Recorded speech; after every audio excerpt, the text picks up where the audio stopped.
Assalomu alaykum. Bu videoda biz sizlar bilan sun'iy intellektda ishlashni o'rganamiz.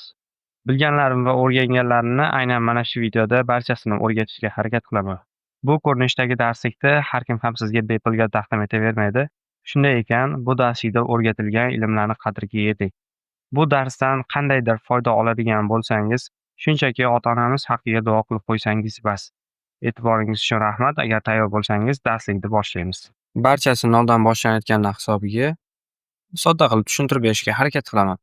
Demak, biz birinchi navbatda nimadan boshlaymiz? Bizlarga nimalar kerak bo'ladi? Mana endi bu darslikni kompyuterda tushuntirib beryapman. Iloji boricha kompyuterda darslikni ko'rib, sinab ko'rishga harakat qiling. Ya'ni birinchi navbatda bizlarga kerak bo'ladi CapCut dasturi. Ya'ni CapCut dasturini bilasiz, video montaj dasturi hisoblanadi. Buni o'zini rasmiy saytidan yuklab olib o'rnatishingiz kerak bo'ladi kompyuterda. Xo'p, keling, mana CapCut download deb yozasiz. Download deb yozadigan bo'lsak, mana kelib chiqadi. Bunga tashrif buyuramiz. Kirib, bu yerdan yuklab olib, kompyuteringizga o'rnatishingiz kerak bo'ladi. O'rnatib olganingizdan so'ng, CapCut dasturidan, ya'ni birorta o'sha Google akkauntingiz yordamida ro'yxatdan o'tishingiz kerak. Masalan, menda hozir mana рабочий stolimda CapCut dasturining yorlig'i chiqib turibdi. Bunga tashrif buyuraman. Xo'p, ro'yxatdan o'tganini qayerdan bilasiz deydigan bo'lsangiz, mana bu yerda hozir tez almashdi. Ya'ni ro'yxatdan o'tish knopkasi turadi.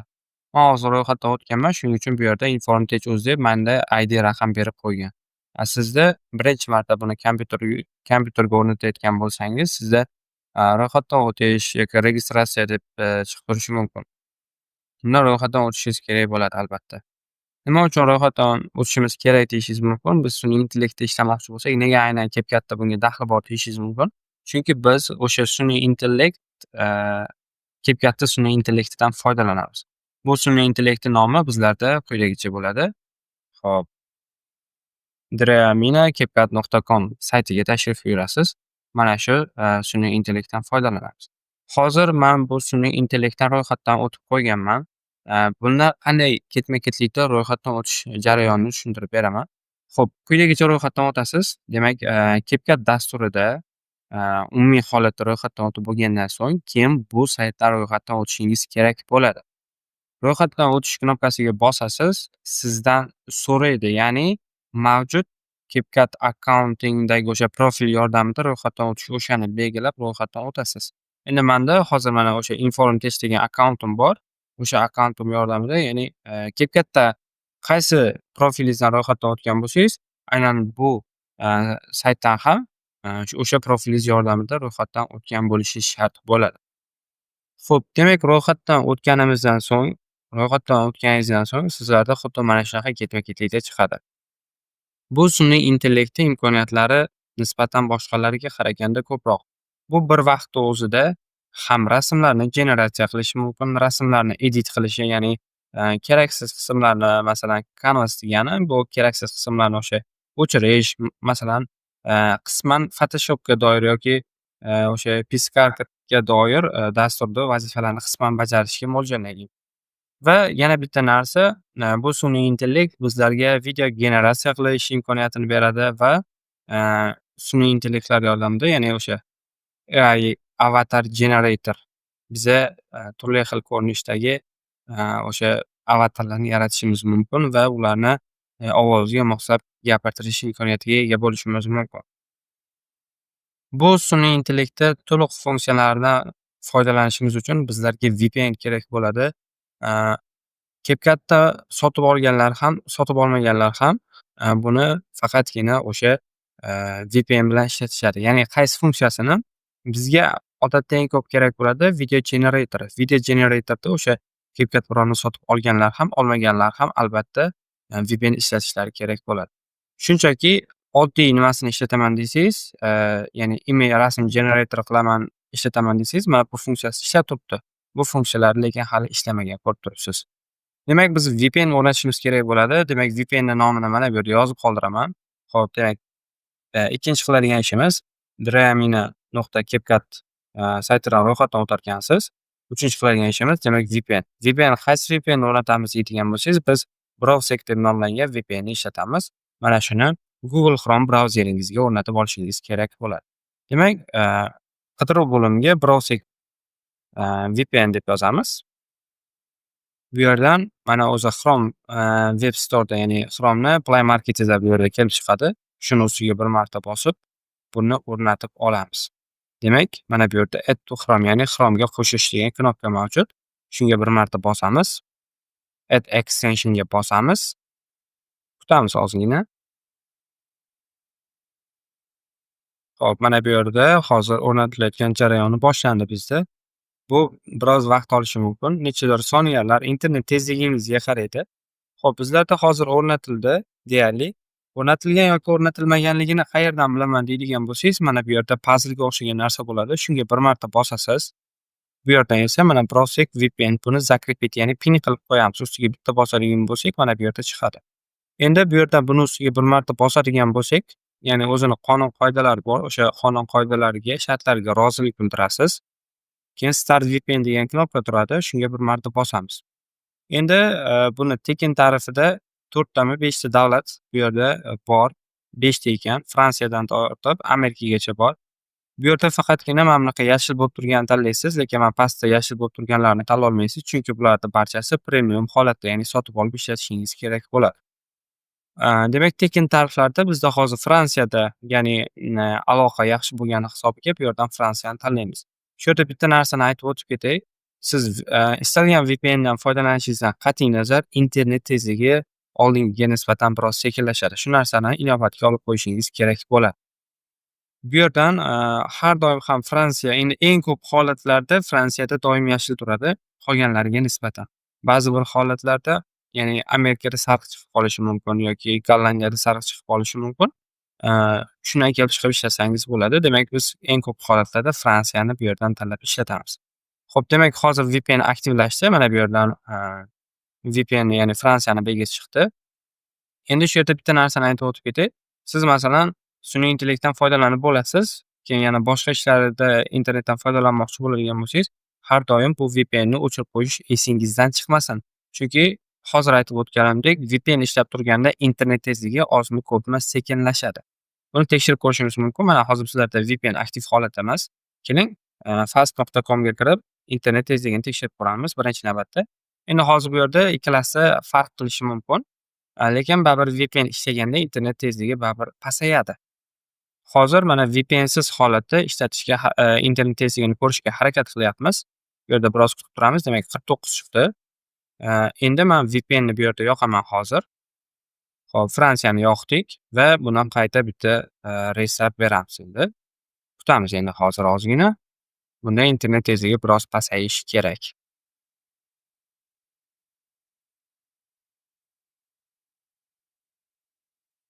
Xo'p, ko'rayotgan bo'lsangiz, bu megabitda juda past, ya'ni sezilarli darajada mana ko'rib turibsiz, internet tezligi past chiqayotganini ko'rishingiz mumkin.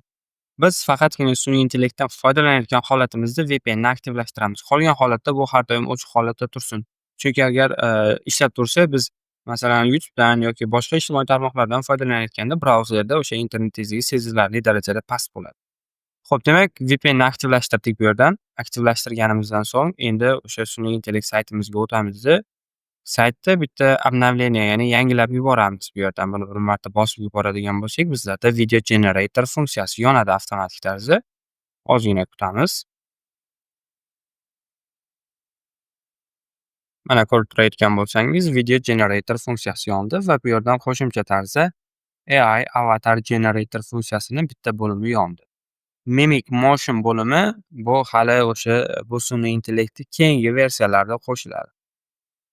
Demak, videoni birinchi qismida biz umumiy holatda CapCut dasturini o'rnatish haqida gaplashdik. Keyin bu sun'iy intellektimizdan, ya'ni ro'yxatdan o'tish haqida gaplashdik va oxirgi qilgan ishimiz o'zimizga kerakli bo'lgan VPNni brauzerimizga o'rnatib oldik. Endi videoni keyingi qismlarda batafsil bo'limlar bilan ishlashni o'rganamiz. Videoni bu qismida biz sizlar bilan faqatgina Image Generator bo'limida ishlashni o'rganib chiqamiz. Demak, Image Generator bo'limi ikkita qismdan tashkil topgan. Birinchisi Generate, ikkinchisi Create on Canvas. Keling, birinchi navbatda Create on Canvas ga tashrif buyuraylik. Bu yerda nimalarni ko'rishimiz mumkin? Bu xuddi Piscatga o'xshagan qisqacha ba'zi bir funksiyalarni bajaradi. Masalan, orqa fonni o'chirishi mumkin, bo'yashi mumkin, yozuv yozishi mumkin, shunga o'xshagan vazifalarni bajarishi mumkin.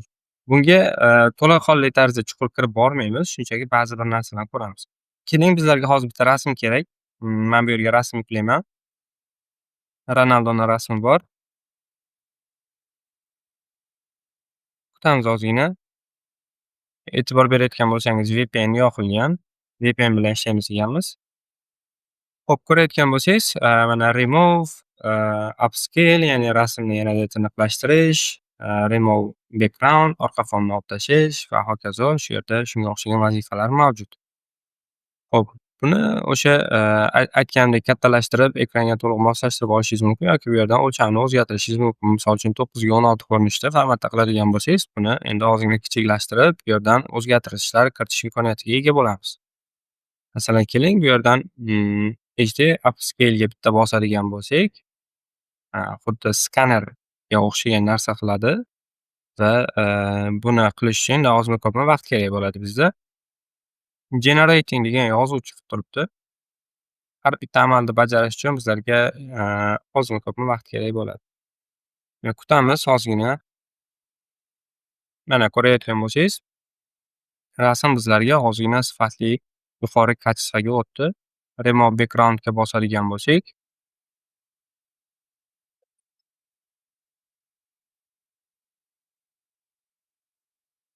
orqa fonni olib tashlash kerak. Rasmlarni orqa fonni olib tashlashda, ya'ni sifatli olib tashlashda o'zi maxsus saytlar bor. O'sha saytlardan foydalansak bo'ladi. Men eng ko'p holatlarda shu yerda ma'lumot sifatida aytib o'tib ketaman. Adobe Express saytidan foydalanaman. Remove background degan o'zini bo'limi bor. Sifatli tarzda orqa fonlarni olib tashlashga yordam beradi. Tekin JPEG, PNG formatlarni bemalol qo'llab-quvvatlaydi. Xo'p, ko'ramiz. Demak, bu yerda hozir rasmdagi mavjud obyektni bu yerda belgilab oldi. Xuddi mana shu joylarni biz kesib olamizmi degan ko'rinishda. Remove backgroundga bosadigan bo'lsak, yana bir marta filtr qilyapti hozir. Ozgina kutib turadigan bo'lsak, bu bizlarga tayyor holatga keladi. Demak, mana ko'rib turgan bo'lsangiz, sifatli tarzda orqa fonni olib tashladik. Done'ga bosasiz va buni bu yerdan exportni bosib, o'zingizga kerak bo'ladigan formatda yuklab olish imkoniyatiga ega bo'lasiz. 2x degani, ya'ni sal o'lchami 2 barobar sal kattalashin degani. Xo'p, o'ylaymanki, bu tushunarli bo'ldi. Bu menyu bilan uzoq ishlab o'tirmaymiz, chunki, ya'ni Canvas bo'limida, qiladigan boshqa dasturlar bor. Piskat bor, Photoshop bor, boshqa dasturlarda ham xuddi shu vazifalarni amalga oshirishimiz mumkin. Shunchaki ma'lumot sifatida buni aytib o'tib ketdim. Endi biz, Generate bo'limi bilan tanishamiz. Generate'ga tashrif buyuramiz. Generate'ga tashrif buyurganimizdan so'ng bizlarga xuddi mana shunaqa ko'rinishda chiqadi. Bu yerda sizlarda yozuv bo'lmaydi. Mana shunaqa ketma-ketlikda chiqadi. Xo'p, demak, bu maydon input, ya'ni ma'lumot kiritiladigan joy deb ataladi. Ma'lumotni biz 2 xil ko'rinishda kiritishimiz mumkin. Birinchisi rasm ko'rinishida, ikkinchisi matn ko'rinishida. Demak, ya'ni bu yerda prompt yozamiz. Qisqa qilib aytadigan bo'lsak, prompt nima deydigan bo'lsangiz, prompt bu buyruqlar ketma-ketligi. Promptlar yordamida biz rasm, generatsiya qilishimiz mumkin yoki, videolar tayyorlashimiz mumkin yoki boshqa bir sohalardagi ma'lum bir vazifalarni bajarish imkoniyatiga ega bo'lamiz. Xo'p, demak, birinchida mana bu yerda, references bo'limi bor. Ya'ni bu bo'limda siz rasm yuklaysiz, o'sha rasmni turli xil ko'rinishga o'tkazishingiz mumkin. Keling, birinchi navbatda shundan boshlaymiz. Buning uchun biz birinchi navbatda bitta rasm yuklab olishimiz kerak bo'ladi. Ustiga bir marta bosasiz, o'sha Ronaldoni rasmini bu yerda, ochib olamiz. Xo'p, buni yuklaganingizdan so'ng bu yerda bir qancha, menyu nimalar chiqadi, tanlash imkoniyati bo'lgan, ya'ni checkboxlar chiqadi. Bu yerdan misol uchun custom holatda turadigan bo'lsa, xuddi mana shu rasmni o'zini, o'zgartirishlarsiz, amaliy, jarayonda qo'llashingiz mumkin bo'ladi. Bu yerda, xarakter bo'limi bor, human face bor, object bo'limi bor. Mana masalan, object bo'limini ko'radigan bo'lsak, bu yerda ko'rsatyapti. Siz uni orqa fonini o'zgartirishingiz mumkin. Masalan, hozir bu yerda, Cristiano Ronaldo, bizlarda stadionda turgan bo'lsa, obyektni tanlagan holatda biz uni boshqa joyga o'tkazishimiz mumkin. Keyin bu yerda accept radio bo'limidan uni o'lchamini tanlashimiz mumkin. Bizda endi, 2 xil holatda bo'ladi. Ko'p holatlarda video tayyorlayotganimizda YouTube uchun 9 ga 16, yoki 16 ga 9 ko'rinishda bo'ladi. Shundan kelib chiqib tanlaganimiz ma'qul. Masalan, bu holat uchun bizlarga 9 ga 16 qulay. Xo'p, keling birinchi navbatda bo'lmasa shu objektni tanladim. Objektni tanlagandan keyin save ga bosamiz. Endi mana bu yerga yozasiz. Masalan, men buni hozir backgroundni o'zgartirmoqchiman. Aytaylik, backgroundni men tabiatni, rasmni qo'ymoqchiman yoki tabiatni fonini qo'ymoqchiman. Nima qilamiz buning uchun? Nature background deb yozamiz. Promptlarni ingliz tilida yozishga harakat qiling, ya'ni sifatli tarzda ishlamoqchi bo'lsangiz, o'sha ingliz tilida yozsangiz yanada yaxshiroq bo'ladi. Keyin bu yerda select model bor. Bizlarda bu yerda hozir demak, rasm bilan ishlayotganda faqat birinchi modul bu yerda ishlaydi. Bu image 2 ga qaraganda yaxshiroq. Xo'p, keyin bu yerda yana o'sha o'lchamlarni tanlaysiz. 9 ga 16 tanlab bo'lganingizdan so'ng generate funksiyasiga bosasiz, knopkasiga bosasiz. Bizlarda mana jarayon boshlanadi bu yerda. Endi bu jarayon davom etishi uchun ozmi ko'pmi vaqt oladi. Buni endi o'sha kutamiz. Keyin masalan, siz rasmga boshqa bir buyruq bermoqchisiz yoki edit qilmoqchisiz, nima qilasiz? Kelib ustiga bir marta bosadigan bo'lsangiz, bu yerda rasm ochiladi. Mana bu yerda edit bo'limi bor yoki bu yerdan replace yordamida siz rasmni almashtirishingiz mumkin boshqa bir rasm yordamida yoki bu rasmdan foydalanish sizga umuman kerak bo'lmaydigan bo'lsa, buni o'chirib yuborish imkoniyatiga ega bo'lasiz. Hozir bizlarda jarayon yakunlandi, chunki bu yerda jarayon yakunlanganligi haqida belgi chiqdi. Endi hozir rasmlarni ochish uchun bir necha soniya ketadi. Shuni kutamiz hozir. Demak, rasmlar ochiladi. Agar siz o'sha VPN pullik tariflarni sotib oladigan bo'lsangiz, sizga o'sha tezlik jihatdan ular ozgina yuqoriroq bo'ladi. Endi tekin variantlarda har doim sekinroq bo'ladi. Mana e'tibor berayotgan bo'lsangiz, Ronaldo tabiatda o'zgardi bu yerda. Ko'rib turibsiz. Orqa foni tabiat bo'ldi. Xuddi shunaqa ketma-ketlikda foydalanishingiz mumkin. Xo'p, demak, bitta funksiyasi bilan tanishib o'tdik. Endi biz nima qilishimiz mumkin? Masalan, ustiga bir marta bosib, bu yerdan edit ga bosamiz. Edit ga bosib, bu yerdan human face, ya'ni Ronaldoning face'ini masalan biz boshqa bir insonni face'iga o'zgartirishimiz mumkin. Masalan, qanday qilib? Keling, human face'ni tanladim. Save ga bosamizda, endi bu yerdan promptni o'zgartiramiz. Masalan, yozib ko'raylik. Elon Musk deb shunchaki yozib ko'ramiz. Bu bo'lim bilan to'g'risi men ko'p ishlamayman, chunki menga face'larni o'zgartirish unchalik kerak bo'lmaydi. Hozir mana sizlar bilan birgalikda birinchi marta ishlayapman. Shuning uchun mana ishlatib ko'ramiz. Keyin bu yerda masalan o'zingizga mana rasmda birortasi ma'qul keladi-yu, ma'qul kelganda mana bu yerga yuklab olish o'zi funksiyasi bor. Yuklab olishga bosib yuklab olsangiz bo'ladi.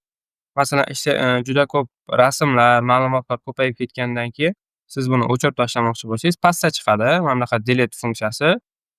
Yo'q, agar pastda chiqmasa, bu yerdan bosib delete ga bu yerdan o'chirishingiz kerak bo'ladi.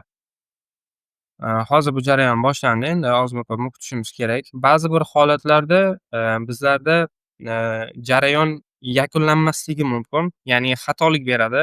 Xatolik ko'p holatlarda nimadan kelib chiqadi? Ikki xil xatolik bo'ladi. Birinchisi, ya'ni siz ko'p odam ishlayotgan vaqtda, ya'ni pik vaqtiga qolasiz, to'g'ri kelib qolasiz. Shuni hisobiga xatolik berishi mumkin. Ikkinchisi esa siz bergan prompt buyrug'i o'sha bu sun'iy intellektda qonun-qoidalarga zid bo'ladigan bo'lsa, sizni vazifangizni bajarib bera olmaydi. Hozir bu yerda jarayon ketyapti. Endi bu yerda yuzni aniqlab, boshqa nimaga mana bu yerda hozir aytyapti.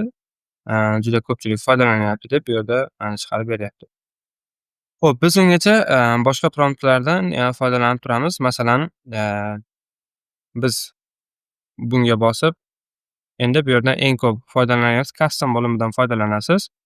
Save ga bosamizda, bu yerga prompt yozasiz. Masalan, xuddi mana ko'pchilikda muammo bo'ladi, ya'ni rasm generatsiya qilish. Bu sun'iy intellektning afzallik tarafi nimadan iborat? Siz rasmni o'zingiz bu yerga yuklaysiz va sizga o'sha birga bir ko'rinishda, ya'ni shu rasmga yaqinroq bo'lgan rasmlarni generatsiya qilib berish imkoniyatiga ega bo'ladi. Masalan, bu yerga prompt yozamiz. Men Google Translate ni ochib olganman. Google Translate ga biz buyruq yozamiz. Ya'ni qanday qilib shu rasmga o'xshash bo'lgan birga bir ko'rinishdagi rasmni generatsiya qilib ber deb yozamiz. Bu yerda bizlarga ingliz tilida tarjima qilib beradi.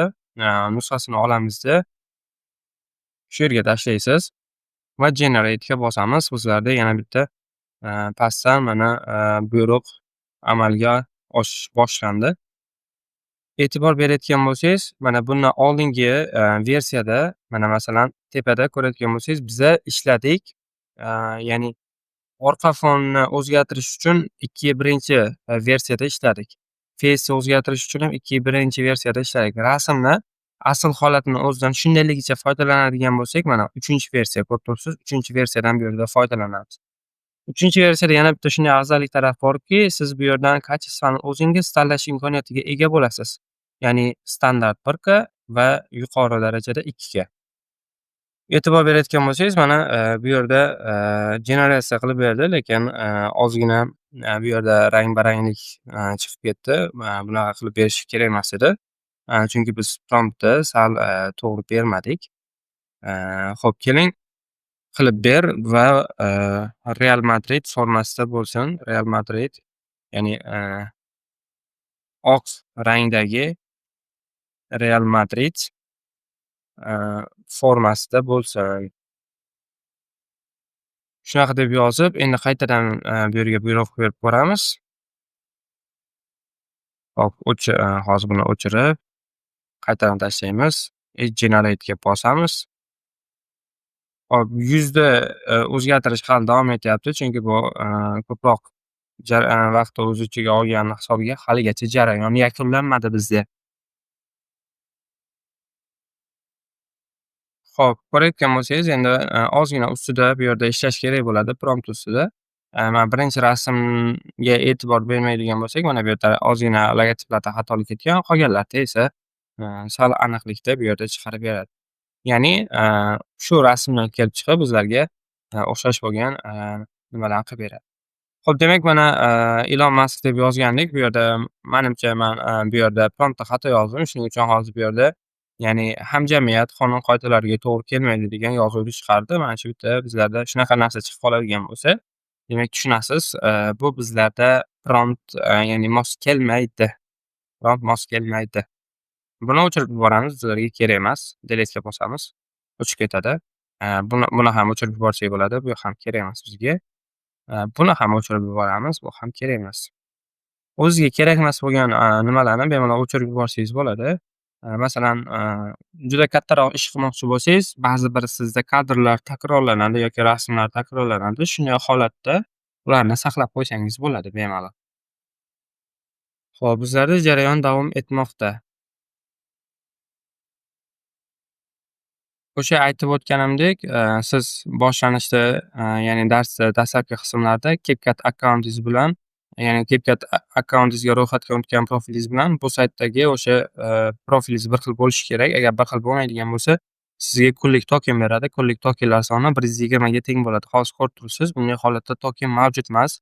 Ya'ni istalgancha ishlatishingiz mumkin. Endi istalgancha deganda ham kuniga 1000 ta, 2000 ta ham ishlata olmaysiz. Hamma sun'iy intellektda ham baribir limit qo'yilgan bo'ladi. Endi bunda aniq qancha limitni bilmadim, chunki men ishlatayotganda ma'lum bir limitga haligacha duch kelganim yo'q, lekin ba'zi birlarda duch keladi.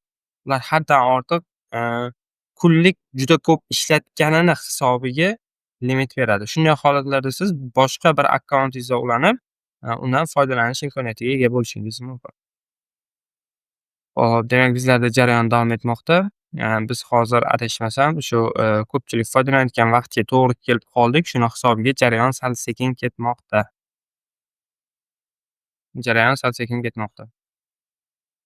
Bizlarda hali qo'shimcha nima bor? Biz hozir faqatgina Generate Images bo'limini ko'rib turibmiz.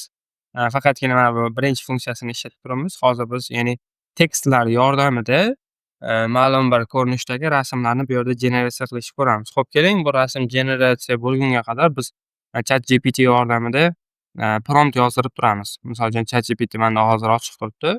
Menga masalan nima kerak? Ya'ni tabiat rasmi kerak masalan. Xo'p, tabiatning ko'rinishini aks ettiruvchi inglizcha prompt yozib ber. Jo'natamiz. Demak, bizlarga hozir prompt yozib beradi. Ana bo'ldi.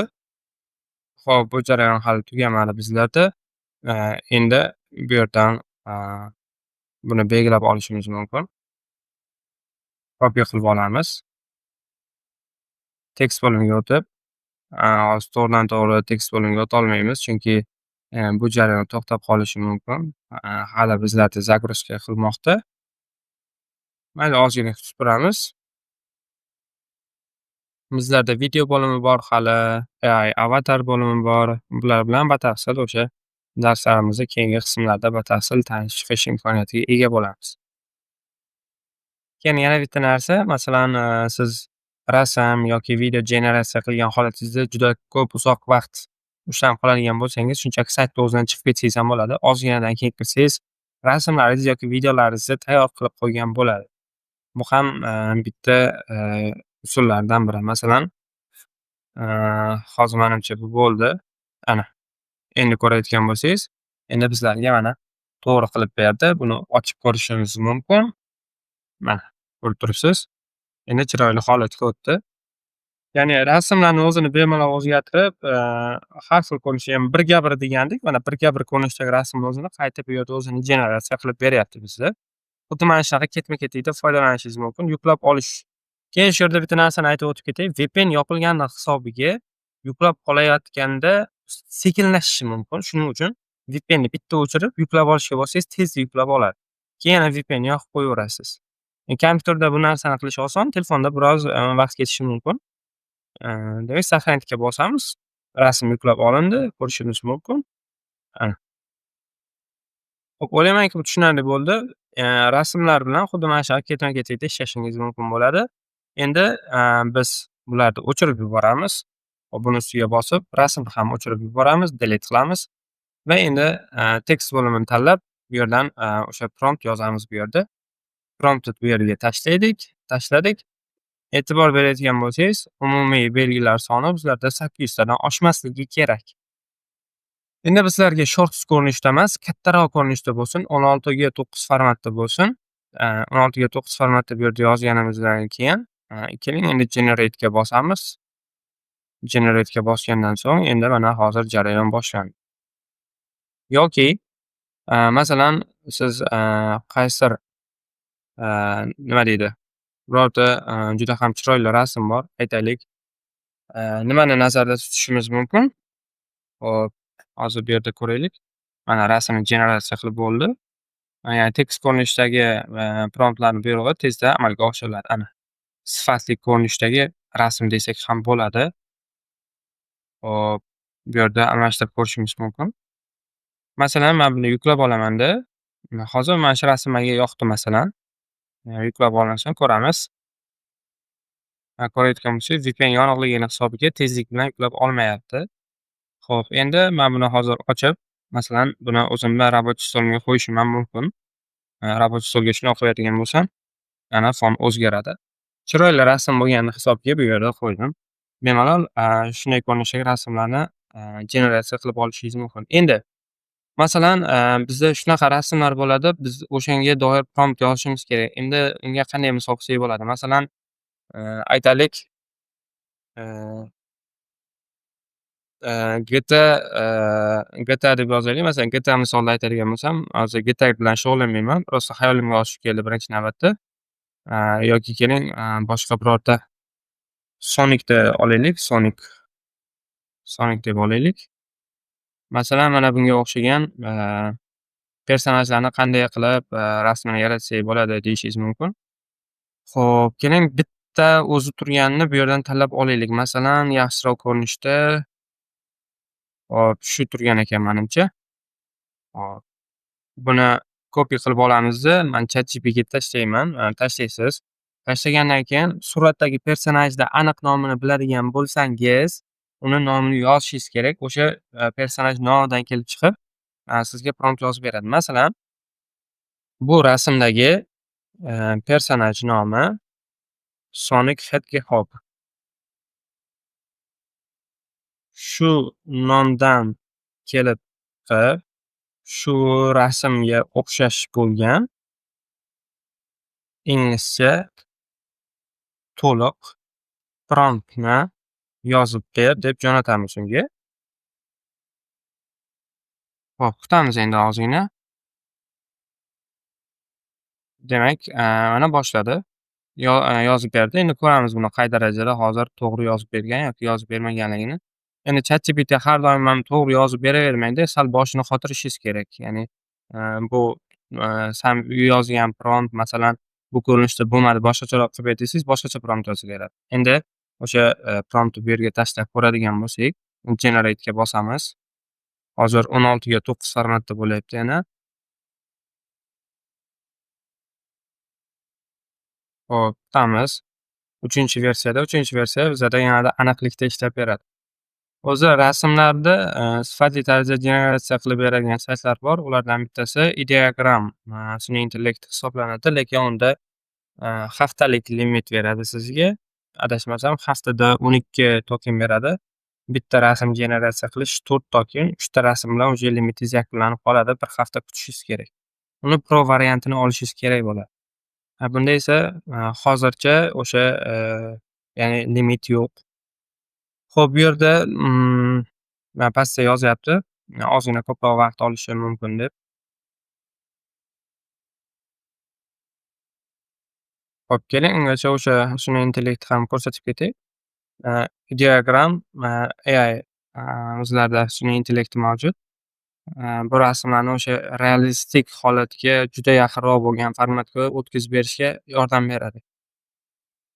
Xo'p, menda hozir, ko'rib turibsiz 4 tokenim qolgan ekan. Men hozir, mana shu yerdagi promptni olaman-da, shu promptni olib, bu yerga tashlayman. Realistikda turishi kerak. 16 ga 9. Xo'p, generate ga bosamiz. Mana 4 kredit olaman deyapti. 4 kredit ketdi. Shu bilan bizda qolmadi. Mana tepada ham yozuv chiqdi. Sizni o'sha 4 kundan keyin, ya'ni haftalik, limitingiz qayta yangilanadi degan ko'rinishda yozuv chiqdi bu yerda.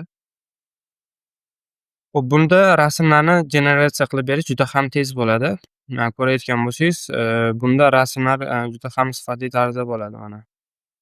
Har xil ko'rinishda bu yerda, mana shu sal o'xshabdi.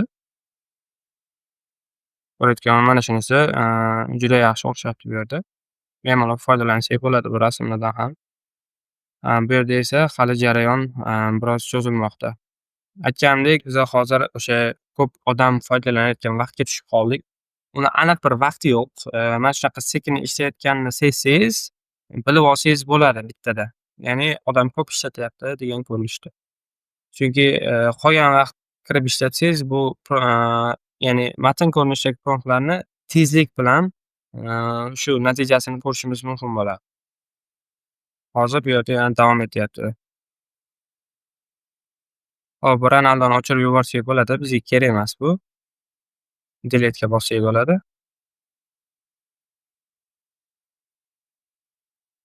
Mana shu jarayon yakunlansa, o'zi, image bo'limiga atalgan o'sha, qism darsiga ham o'z nihoyasiga yetadi. Keyin asosan, videolar bilan ishlash nimasini ko'ramiz. Keyin AI avatari bilan ishlash funksiyasini ko'ramizda va bir nechta amaliy ishlar qilib chiqamiz keyin. Ya'ni, ASMR yo'nalishiga doir bir qancha o'sha darsliklarni qilib ko'rsak bo'ladi sizlar bilan birgalikda.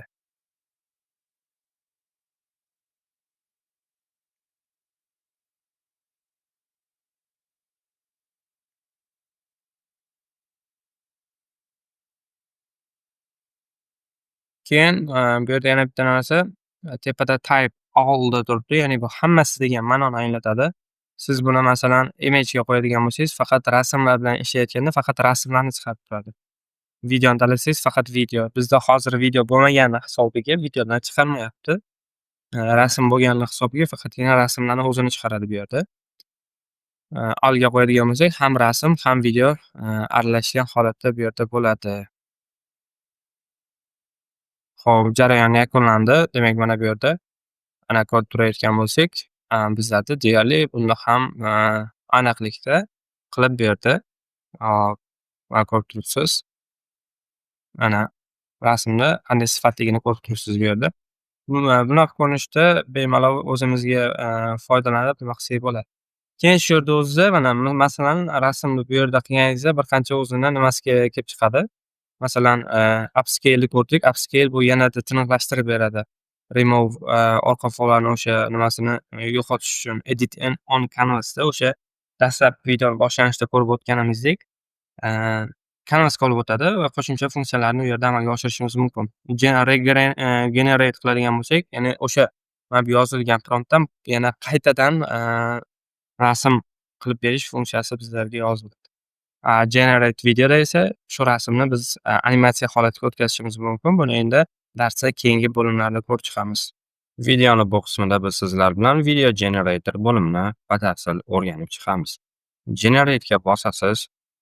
Generate'ga bosganingizdan keyin mana shunaqa ketma-ketlikda chiqib keladi. Demak, o'sha bundan oldingi nimada ko'rsatganim eng asosiy bo'lim Generate Images, Video va AI Avatar bo'limi. Endi biz shu yerdan Generate Video bo'limini batafsil ko'rib chiqamiz. Birinchi navbatda biz bu yerda rasm yuklab olishimiz mumkin. Ya'ni rasmni tashlab, uni animatsiya holatiga o'girishimiz mumkin. Keling, masalan, rasmni o'zini ham shu sun'iy intellekt yordamida generatsiya qilishimiz mumkin. Masalan, ChatGPTdan men yozishim mumkin. Menga yosh bola va mushuk birga bo'lgan holatini aks ettiruvchi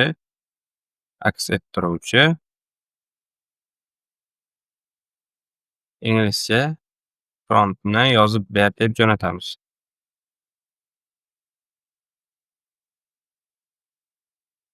Xo'p, yozib berdi. Endi keling, bu yerdan bu promptni olamizda, promptni olib, birinchi navbatda image bo'limiga tashlasak bo'ladi. Mana image bo'limiga tashlaymizda Generate'ga bosamiz. Bu bizlarga hozir birinchi navbatda rasmni generatsiya qilib beradi. Video bo'limida esa endi har xil. Bu yerda image prompt bor, ya'ni imageni yuklab olib, keyin o'sha imageni biz animatsiyaga o'tkazishimiz mumkin yoki text prompt degan bo'limi bor. Text promptga to'g'ridan-to'g'ri promptni o'zini tashlaysiz va bizlarga o'sha promptdan kelib chiqib videoni tayyorlab beradi. Mayli, mana promptni tashlaymiz bu yerda. Modelga keladigan bo'lsak, video 3.0 versiya bor va 2-versiya bor bu yerda. Bularda farqi nimada? Hozir bu yerda 3-versiyada ko'rib turibsiz. Ya'ni videoni davomiyligi 5 sekund bo'lishi mumkin yoki 10 sekund bo'lishi mumkin. Siz bu yerda 10 sekundni tanlaydigan bo'lsangiz, sizga 10 sekundlik videoni tayyorlab beradi. Ikkinchi versiyada esa faqatgina 5 sekund mavjud. Shundan kelib chiqib tanlasangiz bo'ladi. Bu yerdan esa o'lchamlarni tanlash imkoniyatiga ega bo'lasiz. Masalan, bizga 3-versiya qiziqroq, 10 sekund bo'lsin deymiz va shu prompt asosida bizlarga videoni o'zi tayyorlab bersin, hech qanday rasmlarsiz. Masalan, Generate'ga bosamiz. Bizlarda jarayon boshlarini ko'rayotgan bo'lsangiz, jarayon tezroq bo'lishi mumkin. Endi vaziyatdan kelib chiqib bo'ladi bu narsa. Ba'zi bir vaqtlarda juda tez bo'ladi, ba'zi bir vaqtlarda juda sekin bo'lishi mumkin. Tepada esa mana bizlarda rasmimiz tayyor bo'ldi. Ko'rishimiz mumkin.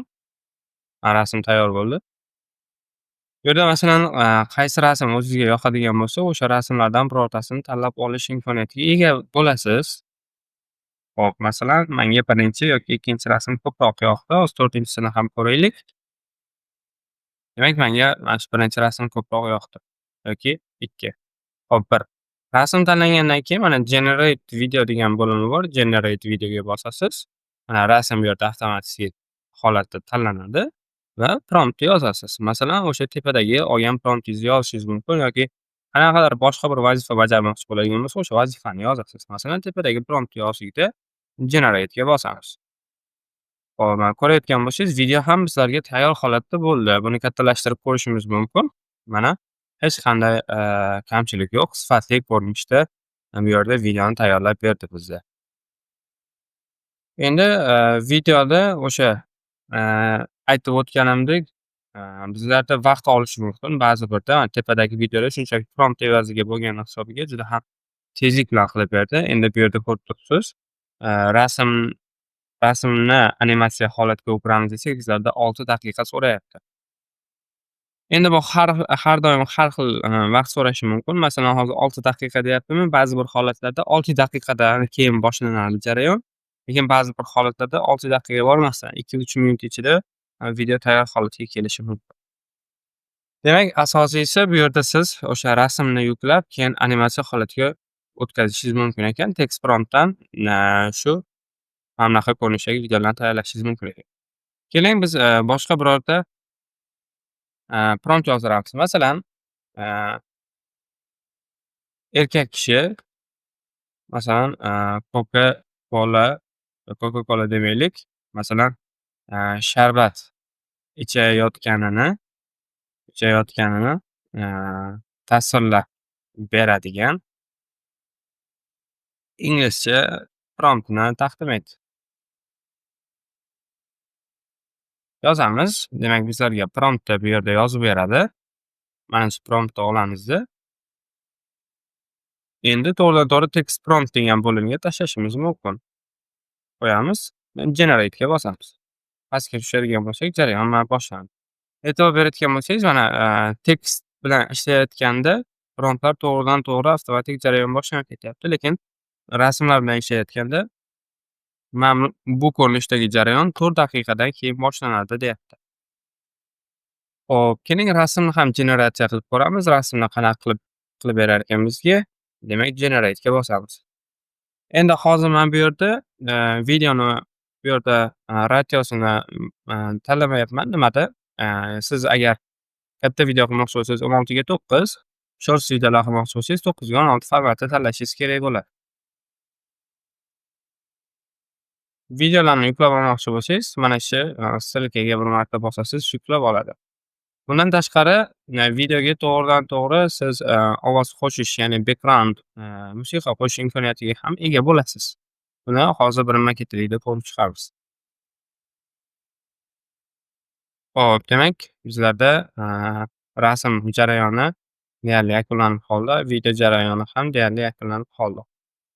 Bu jarayon boshlanishiga esa, bizlarda 3 minut bor, hali 3 daqiqa bor.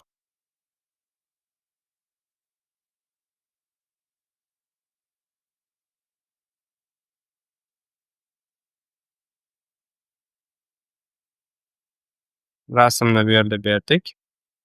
Asosiy sizga promptlarni ChatGPT beradi. ChatGPT to'g'ri yozib bera olmasa, promptni, demak, uni qayta-qayta so'rab, o'sha promptda yaxshilab borishingiz mumkin. Chunki har doim ham bir marta yozib berganda to'g'ridan-to'g'ri aniq va to'g'ri prompt yozib bera olmaydi. Unga o'sha savollaringizni batafsil aniq tushuntirib bersangiz, shundan kelib chiqib yozib berar keyinchalik. Demak, mana, bizlarda hozir rasmni o'zini generatsiya qilib berdi. Bu yerda bittasini, ya'ni multfilm sifatroq, qolgan 3 tasini esa real hayotga mos bo'lgan ko'rinishda tayyorlab berdi. Hop, bizlarda 2 ta video qoldi bu yerda. Video shunaqa ketma-ketlikda, davom etaveradi. Bir vaqt o'zida bir nechtagacha, videolarni, shunaqa, ya'ni, generatsiya qilish, jarayoniga berib qo'ysangiz bo'ladi. Masalan, bizlarda mana bu videoda aytaylik, ovoz yo'q hozir. Ovoz yo'qligini qayerdan bilyapman? Chunki buni ko'radigan bo'lsak, ovoz chiqmaydi hozir. Ustiga katta qilib ko'ryapmiz, ovoz chiqmaydi. Bu videoga ovoz qo'shishimiz uchun mana pastida, bizlarda, Generate Soundtrack degan bo'limi bor. Generate Soundtrack degan bo'limga bir marta bosasiz. Bu yerdan, xohlasangiz mana shu birinchisi xohlangan holatda turadida, Generate ga bossangiz o'zi avtomatik qo'yib beradi videongizga. Customize bo'limini tanlaydigan bo'lsangiz, bu yerdan qanaqa kategoriyadagi sizga ovoz kerak bo'ladigan bo'lsa, buni o'zingiz tanlaysiz. Shundan kelib chiqib bu yerda, tanlab beradi. Masalan, bizlarda endi, bu bolalar uchun bo'lganini hisobga oladigan bo'lsak, bu yerdan Children ni tanlasak bo'ladi. Children ni tanlayman-da, Generate ga bosaman va, bu jarayon menga yana qaytadan boshlanadi pastda. Ko'rib turibsiz. Adashmasam 3 xil ko'rinishda bizlarda ovoz qo'yib beradi. O'sha 3 ta ovozdan qaysi biri bizga ma'qul keladigan bo'lsa, mana 3 ta soundtrack qo'yib beradi. Keyin eshitib ko'rishingiz mumkin.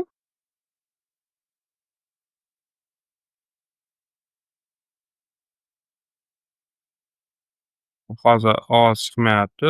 Menimcha hali bu jarayon oxirigacha to'liq yakunlanmadi. Keling, buni kattalashtirib eshitib ko'raylik.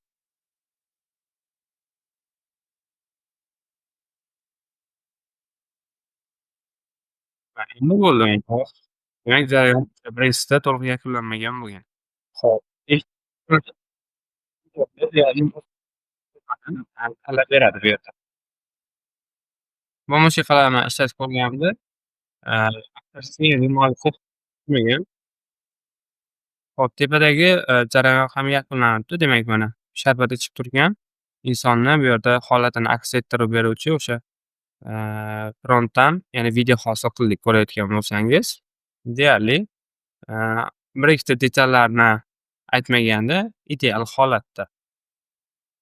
Xudo mana shunaqa ketma-ketlikda, demak, prompt yordamida yoki rasmlarni, o'sha prompt yordamida bemalol video animatsiya qilish imkoniyatiga ega bo'lasiz. Bu jarayon hali mana endi boshlanmoqda.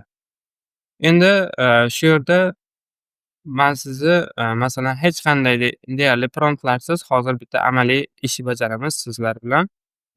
Ya'ni u amaliy ishda hech qanday deyarli promptlarsiz, biz sizlar bilan video tayyorlashni ko'rib chiqamiz. Ya'ni o'shandagi sir-asrorni man sizga aytib o'tib ketaman. Xo'p, mana bu yerda masalan qaysi soundtrack sizga yoqadigan bo'lsa, o'sha soundtrackga nima bo'lganini yuklab olasiz bu yerda. Ketma-ketlikda yuklab olasiz. O'ylaymanki, bu tushunarli bo'ldi. Bunda esa mana jarayon endi boshlandi. Xo'p, demak, sun'iy intellektga aloqador bo'lgan birorta YouTube kanaliga kiradigan bo'lsangiz, masalan, mana bu videolarni barchasi sun'iy intellekt yordamida tayyorlangan. Shu ko'rinishdagi videolar qanday tayyorlanadi? Ko'rinishdagi savol kelib chiqishi mumkin sizda. Masalan, aytaylik, bizlarda, nima deydi, bitta videoni qo'yasiz. Bitta videoni qo'yasiz-da, masalan, ovozini eshitishingiz shart emas bu yerda. Ovozini o'chirib qo'yamiz. Endi, bu yerda bu ko'rinishdagi videolar bizlarda kadrlardan tashkil topgan bo'ladi. Misol uchun aytaylik, 10 minutlik kadr bo'ladigan bo'lsa, 10 minutlik kadrimizni o'zi aytaylik 100 ta yoki 120 ta kadrdan tashkil topgan bo'ladi. Siz har bitta kadrni skrinshot qilib olasiz. Endi, bu ko'rinishdagi video tayyorlash bu ham bitta ideya bo'lganligi, hisobiga sizga aytyapman. Ya'ni, mana hozir, mana shu kadrni o'zi bizlarda, bitta, kadr bo'lgani hisobiga man bitta skrinshot qilib olaman. Skrinshot bo'ldi. Endi, keyingi qismga o'tamiz. Endi men hozir to'g'ridan-to'g'ri YouTube'da ko'ryapman. YouTube'da ko'rmaysiz. Birinchi videoni skachat qilib olasiz. Chunki hozir mana tepa qismida videoni nomlari va bu yerda play qismlari ko'rib turibdi. U ko'rinmasligi kerak. Xo'p, endi xuddi mana shu qismdan ham yana bitta skrinshot qilib olaman. Mana shunaqa kadrlar almashganda har bittasini skrinshot qilib olishingiz kerak bo'ladi. Hozir, ketma-ketlikda tushuntirib beraman sizga. Masalan, mana bu qismni ham bitta skrinshot qilamiz. Hozir men 4 ta 5 ta kadr skrinshot qildim. Oxirigacha buni tushuntirib o'tirmayman. Umumiy holatda videoni shu mantig'ini tushuntirib beraman. U yog'ini o'zingiz davom ettirib ketsangiz bo'ladi. Xo'p, skrinshot qilgan, rasmlarim qayerda turadi deydigan bo'lsangiz, skrinshot qilingan kompyuter изображение bo'limidan sinimki ekrani bo'limiga kirsangiz, mana hozir men 4 ta rasmni bu yerda skrinshot qilganman. Endi mana shu 4 ta skrinshot qilingan rasmni birma-ketlikda o'sha sun'iy intellektga yuklayman hozir. Demak, bizlarda image prompt bo'limiga o'tasiz. Bu yerdan, delete qilamiz. Bu promptlarni o'chirib yuboramiz. Demak, o'sha, rasmni bu yerdan изображение bo'limiga kirib, sinimki ekraniga kirib, misol uchun birinchi rasmni yuklaymanda открыть ga bosaman. Xo'p, yuklanyapti rasmimiz. Endi qarang, men deyarli promptlarsiz dedim. Biz faqatgina bitta prompt ishlatsak bo'ladi. Ya'ni bizda hozir rasm bor. Buni animatsiya holatiga o'tkazishimiz uchun shunchaki animate yoki animation deb yozsak bo'ldi. Misol uchun bizga necha sekundlik kerak? 5 sekundlik kerakmi? 10 sekundlik kerakmi? O'zingizdan kelib chiqasiz. Masalan, 5 sekundlik kerak bo'ladigan bo'lsa, 5 sekundligini tanlaysiz. Va har bitta kadringiz 5 sekunddan buyog'iga ketishi kerak iloji boricha. Bo'ldi, generate ga bosasiz. Jarayon boshlandi. Buni o'chirasizda, endi boshqa rasm yuklaysiz. Ikkinchi rasmni yuklaysiz. Ya'ni o'sha skrinshot qilingan rasmlarni bemalol yuklasangiz bo'ladi. Xo'p, rasm yuklandi. Generate ga bosasiz. Demak, ikkinchi kadr uchun ham jarayon boshlandi. Keyin yana, bu yerda qolgan rasmlarni ham xuddi shu ketma-ketlikda yuklashingiz kerak bo'ladi. Uchinchi rasmni ham yukladik va oxirgisini ham yuklaymiz. Agar bir vaqt o'zida siz juda ham ko'plab rasmlarni shunaqa qiladigan bo'lsangiz, server ishlamay qolishi mumkin. O'shanday holatda iloji boricha kam-kam, rasmlarni shunaqa animatsiya holatiga o'tkazishingiz mumkin bo'ladi. Hop, bu haligacha mana tepada, imejga buyruq berganmiz, haligacha yakunlanmadi. Xo'p, demak, bizlarda jarayon boshlandi hozir. 4 ta rasmniki boshlandi. Ko'rib turibsiz 8 daqiqa deyapti bittasida, bittasida 7 daqiqa deyapti. Shunaqa ketma-ketlikda, jarayonlar bo'ladi. Bu yerda, yana har xil holat bo'lishi mumkin. Hop, jarayon davom etmoqda. Demak, tepadagi video ham bizlarda o'z yakuniga yetdi. Mana hozir ochilsa ko'ramiz. Mana ko'rib turibsiz, rasmni o'zini animatsiya holatiga o'tkazib berdi bu yerda. Hech qanday muammo bo'lmadi. Mana shunaqa ketma-ketlikda qilish imkoniyatiga siz. Xo'p, bu jarayonlar, bo'ladi. Endi VPN ishlab turgani hisobiga internet ozmi ko'pmi sekin ishlaydi. Shuni, to'g'ri qabul qilasiz degan umiddaman. Bu video tayyorlashda bitta usuli hisoblanadi. Masalan, hozirgi kunda bizlarda, masalan, shorts videolar, ya'ni, keling AI, futbolga doir aytaylik, Ronaldoning videolari bizlarga, juda ko'p virusdek tarqalmoqda.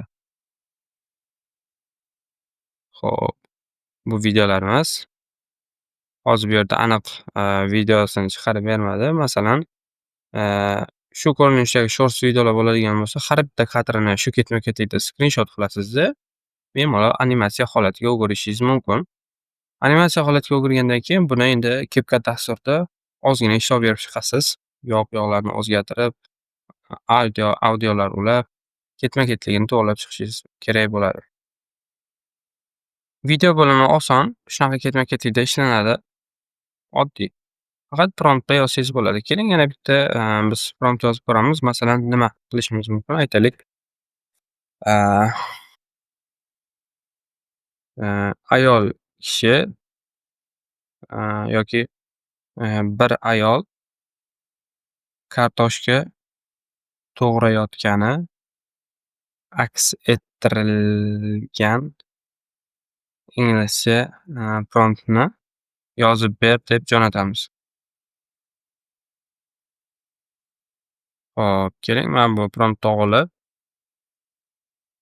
bu yerga o'tamizda, tekst bo'limiga o'tib jo'natamiz.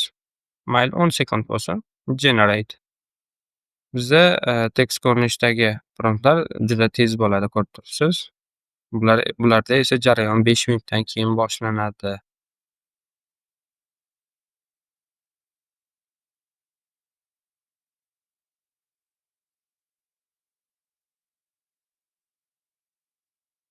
Va bizda keyin yana bitta bo'lim qoladi. AI avatar bo'limi qoladi. AI avatar bo'limida ishlashni o'rganib olganimizdan so'ng biz, to'laqonli darsimizni faqatgina amaliy qismga buramiz. Ya'ni, ba'zi bir videolarni noldan to oxirigacha qanday yasalishini ketma-ketligini ko'rsatib beraman. Keyin siz ham xuddi shu uslubda bemalol tayyorlashingiz mumkin. Hozir esa mana shu jarayon, yakunlanishini kutamiz. Shuning bilan, bu qismga doir bo'lgan, videomiz o'z nihoyasiga yetadi. Deyarli yakunlanib qoldi. Ozgina kutamiz.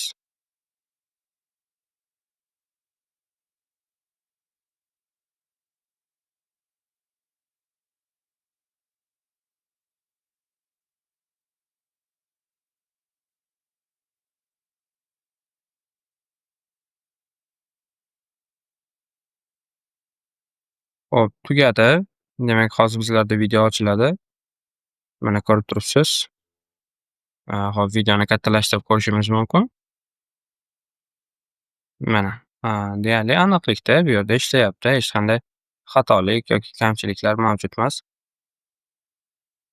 O'ylaymanki, videoni bu qismi sizlarga tushunarli bo'ldi. Keyingi qismida biz sizlar bilan AI avatar bo'limi bilan ishlashni batafsil o'rganib chiqamiz. AI avatar bo'limi bilan ishlashni ko'rib chiqamiz. AI avatar bo'limiga o'tadigan bo'lsak, mana shunaqa ko'rinishda chiqib keladi.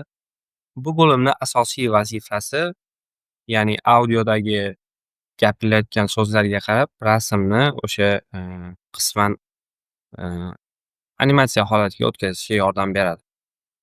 Demak, bizlarda bu yerda birinchi navbatda, ya'ni rasm kerak bo'ladi. Masalan, personaj deylik. Personaj bu umumiy tushuncha. Ya'ni personajga odam ham kirishi mumkin yoki qanaqadir hayvon kirishi mumkin yoki qanaqadir shakl kirishi mumkin va hokazo. Demak, bu yerda biz 20 megabaytgacha bo'lgan rasmni bu yerga yuklashimiz kerak bo'ladi. Keling, masalan, birorta o'sha taniqli bo'lgan, insonlarni, bu yerda olamiz. Aytaylik, Bill Gates bo'la qolsin. Images bo'limiga o'tib, rasmni tanlaymiz. Masalan, hozir keling, masalan, mana shu rasmni tanladik. Xo'p, yuklab olamiz buni. Hop, bizlarda PNG formatda bo'lishi kerak. Iloji boricha PNG deb yozaylik. Xo'p, PNG bo'lmasayam HD deb yozaylik. Sal tiniqroq bo'lsin, chunki sifatli bo'lsa yaxshiroq chiqadi bizda. Pinterestdan olib ko'ramiz. Hop, saqlanit qilamiz. JPEG faylda saqlanit. Keyin bu yerga o'tib, rasmni bu yerga yuklashimiz kerak bo'ladi. Uploadga bosib, rasmni bu yerda yuklaymiz. Rasm yuklanmoqda. Endi bu yerda, generatsiya qilishda 2 xil effekt bor. Birinchisi tezroq bo'ladi, ko'rishingiz mumkin. Fast generation, speed and lower creation cost deyapti. Ya'ni tezroq bo'ladi. Ikkinchisi esa master. Master degani butun boshga o'xshash tanani, harakatlarni ovozga moslashtirib beradi. Bizga shu masterdan foydalanganimiz ma'qulroq. Professional shunday ishlashimiz mumkin. Masterni tanladik bu yerda. Endi bu yerda tekst ko'rinishida yozishimiz mumkin. Masalan, endi ingliz tilida yozsak yaxshiroq. Agar bizda oldindan tayyorlangan qanaqadir audio bo'ladigan bo'lsa, unda upload audioga bosib yuklaganimiz yaxshiroq bo'ladi. Endi text to speech'da agar ingliz tilida, bilsangiz, ingliz tilida yozasiz. O'zingizga misol uchun qanaqa ko'rinishdagi matnlar kerak bo'ladigan bo'lsa, xuddi shu yerga yozasiz. Masalan, aytaylik, hel tak, nima desak bo'ladi? Hello, my name is Bill Gates deb yozsak bo'ladi. I am from United States, ya'ni men Amerikada yashayman deb shunaqa ko'rinishda yozayman. Keyin bu yerdan, har xil ovozlar bor. Endi text to speech'da bo'lgandan keyin ovozni tanlashingiz kerak. Ovoz mana bu yerda bo'ladi. Keyin bu yerda uni tezligi bor. Birinchi eshitib ko'rasiz.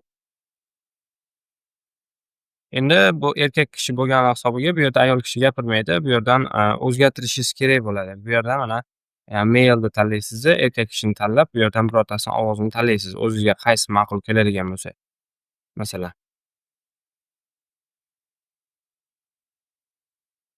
Bo'ldi, mana shu Daniel bo'ladi. Generate'ga bosadigan bo'lsangiz, bizlarga bu jarayon ishga tushadi hozir. Men hozir bu yerda text to speech'da ishlab ko'rsatib beryapman sizga. Xo'p, keyingisi upload audio. Upload audioda bizlarda 15 sekundgacha bo'lgan, audiolar bilan bemalol ishlash imkonini beradi. Masalan, ko'rib turibsiz, formati MP3, WAV, M4A, keyin, diktofonda yozilgan formatlarni ham qabul qilar ekan. Masalan, keling, mana o'sha Telegramda mashhur bo'lgan ovozxoni bot bor, to'g'rimi? Mana shu yerdagi birorta, nimani olamiz. Masalan, bu yerda mana maqtov yo'lloq beringlar degan so'z bor. 4 sekundlik. Shuni saqlanib qilib olamiz. Hop. O'zimga, tanlab olishga oson bo'lishi uchun nom berdim. Endi upload audioga bosib, bu yerdan buni tanlaymizda, открытьga bosamiz. To'g'ridan to'g'ri tushdi. Generate'ga bosamiz. Endi bu yerda bitta ko'rib turibsiz, hozir bu 4 soatdan keyin jarayon boshlanadi deb chiqaryapti. Endi 4 soat ketishi ham mumkin, ketmasligi ham mumkin. Biz hozir, pik vaqtiga tushib qoldik va 4 soat bu juda ko'p. O'zi odatda 5 daqiqagacha yoki 5 daqiqadan 10 daqiqa oralig'ida vaqt ketadi. Ya'ni bu yerda endi AI avatar bo'limini hisobiga bizlarda, ozgina o'sha tanani, ovozga moslashtirish uchun ozgina ko'proq vaqt ketadi. Lekin hozir biz pik vaqtiga to'g'ri kelib qolganimiz hisobiga bu juda ko'p vaqt berib yubordi. Masalan, o'zingizga kerakli bo'lgan avatarlarni shunaqa ko'rinishda berib qo'yib, saytdan keyin chiqib ketsangiz ham bo'ladi. Bu o'zi, jarayon yakunlanib, ma'lum bir muddatdan keyin, tayyor holatga keladi. Ya'ni siz kutib o'tirishingizni hojati yo'q. Endi men hozir bu yerda, mashhur shaxs sifatida qilyapman. Masalan, nima deydi? Siz o'zingiz, nima yaratsangiz bo'ladi, avatar yaratsangiz bo'ladi mana shu yerda. Masalan, buning uchun nima desak bo'ladi? Keling, Google Translate'dan foydalanib ko'ramiz. O'zimiz, prompt yozishga harakat qilib ko'ramiz. Masalan, 20 yoki, 25-30 yosh atrofidagi, kelishgan yigit. Sochlari qora, sochlari qora, keyin boshlovchilarga o'xshaydi. Boshlovchilarga o'xshash. Keyin, kostyumda yoki, qanaqadir mayli kostyumda deb yozaylik.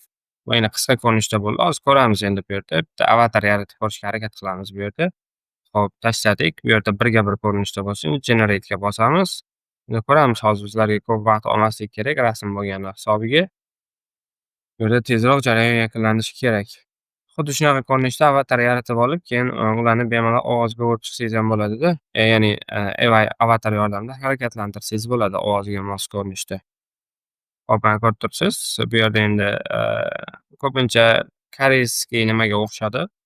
Bizga eng yaxshi baribir promptni ChatGPT yozib bera oladi. Shu ChatGPTdan foydalanib yozdirsak bo'ladi. Qisqa qilib aytganda, bu bo'limni asosiy vazifasi bizlarda oddiy rasmni ovozga qarab animatsiya holatiga o'tkazib berishga yordam beradi. O'ylaymanki, bu tushundingiz. Endi hozir bu yerda ko'p vaqt bergani hisobiga biz buni oxirigacha kutib o'tirishimiz hojati yo'q. Videoni keyingi qismlarda biz sizlar bilan endi to'liq amaliyotga asoslangan o'sha loyihalarni qilishda ko'rib chiqamiz. Videoni bu qismida biz sizlar bilan amaliy ishni ko'rib chiqamiz. Ya'ni ASMR Unpacking yo'nalishi bo'yicha video tayyorlab ko'ramiz. Bilasiz, ASMR Unpacking ya'ni, yangi mahsulotlarni xuddi sovg'a tusidan ochish ko'rinishidagi yo'nalish. Bu ko'rinishdagi videolarni tomoshabinlar juda ko'proq ko'rishadi. E'tibor berayotgan bo'lsangiz, prosmotrlar ham o'ziga yarasha bemalol YouTubedan qidirib ko'rsangiz bo'ladi. Xo'p, buning uchun bizlarga prompt kerak bo'ladi. Promptni esa ChatGPT yordamida yozdiramiz. Hop, o'zbek tilida yozamiz, bizga ingliz tilida yozib beradi. Xo'p, bizga ASMR Unpacking yo'nalishi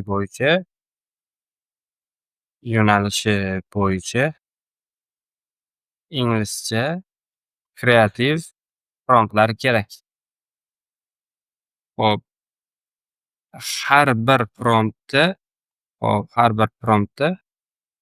faqatgina bitta mahsulot unpacking bo'lsin.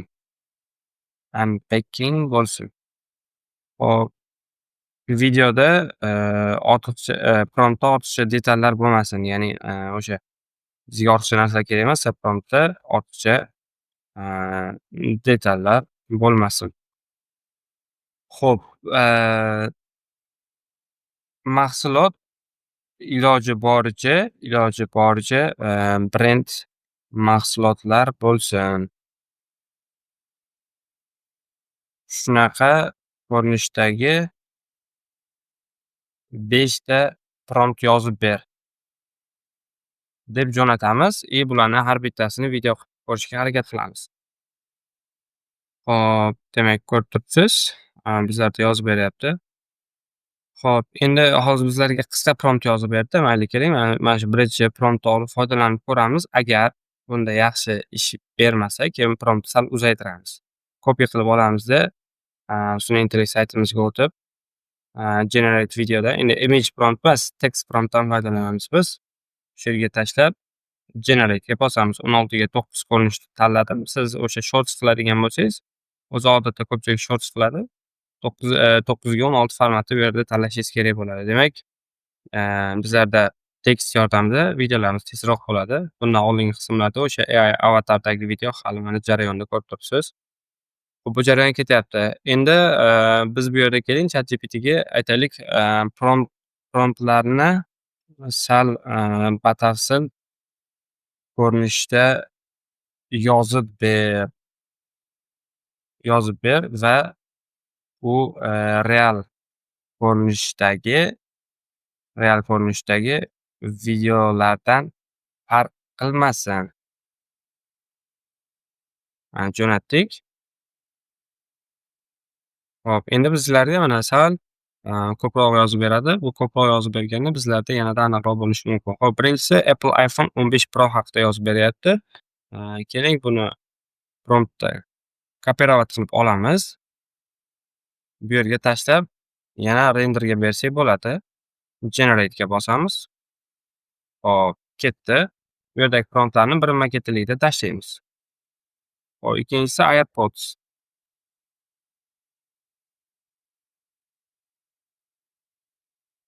Hop, birinchisi tayyor. Endi qisqa prompt yozganimiz tayyor bo'ldi. Ko'rib turayotganingiz kattalashtirib ko'rishingiz mumkin. Xuddi ustidagi salafanni bu yerda yechyapti. Endi ja 100% o'xshamadi-yu, bu yerda endi qisqa prompt bo'lganiga shunaqa ko'rinishda bo'ldi. Xo'p, biza hozir bu ko'rinishdagi videolarni tayyorlaymiz, lekin ularda ovoz yo'q. ASMR yo'nalishini asosiy narsasi bu ovozda. Ovozlarni qayerdan olamiz degan savol kelib chiqadi. Buni gaplashamiz. Hop, demak, bu yerga AirPods'ni promptini tashlaymiz, Generate'ga bosamiz. Bir nechta o'sha videolar tayyorlab olaylik. Hop, keyingisi hop, bu yerda buni ham olib bu yerga tashlaymiz. Generate'ga bosamiz va bu yerdagi ikkita promptni ham olib foydalanib ko'ramiz bu yerda. Kopiya qilib olamiz. Bu yerga tashlaymiz. Generate va oxirgisini ham olib bu yerga tashlaymiz.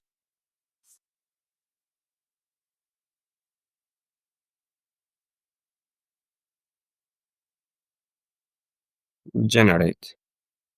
Hop, endi jarayonni kuzatamiz. Birinchisi bo'lganda, endi bizlarda hozir bu ham deyarli bo'lib qoldi. Qolganlari ham tez bo'ladi bizda. Biz videoda ishlatilishi kerak bo'lgan sound effektlarni ham sun'iy intellekt yordamida bajaramiz. Buning uchun bizlarga Eleven Labs yordam beradi. Faqat bu saytga kirayotganimizda bizlarda VPN ishlamasligi kerak. VPN ishlamasligi kerak. Bo'lmasa mana bunaqa narsa chiqarib turaveradi.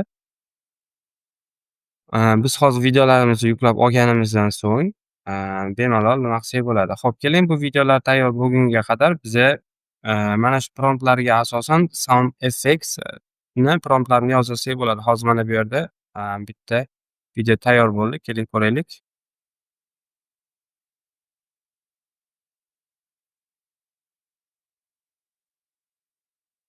Hop, ko'rishingiz mumkin. Deyarli 70% aniqlikda desak bo'ladi. Ja 100% emas u, lekin 70% aniqligida. Buning uchun o'sha ChatGPTda promptlarni yanada yaxshiroq yozishga harakat qilishimiz kerak bo'lib qoladi. Hop, bizlarda qolgan videolar ham tayyor bo'ldi yana bittasi. Mana ko'rishingiz mumkin.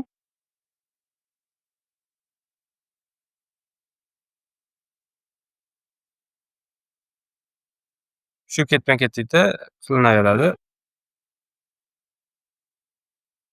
Mana ko'rishingiz mumkin. Bu adashmasam PlayStation'ni o'sha pulti bo'lsa kerak. Ha. Xo'p, endi bularga audioni qanday tayyorlab olamiz deyishingiz mumkin. Demak, mana bizda prompt bor tayyor, to'g'rimi? Bizda tayyor prompt bor. Masalan, keling shu 5-sidan boshlaymiz. Mana buni nusxasini olamiz. Endi shu promptga asosan sound effect promptini yozib ber deb jo'natamiz bunga. Chunki sound effect uchun ham bizlarga prompt kerak. Buni boshqa sun'iy intellektda qilamiz biz. Xo'p, demak mana bizlarga yozib berdi. Mana shuni olamizda hozir kopirovat qilib olamiz. Bizlarda videolarimiz bitib qoldi menimcha. Hop, bitta qolibdi. Mana bu ikkita qolibdi. Qolganlari bo'lgan.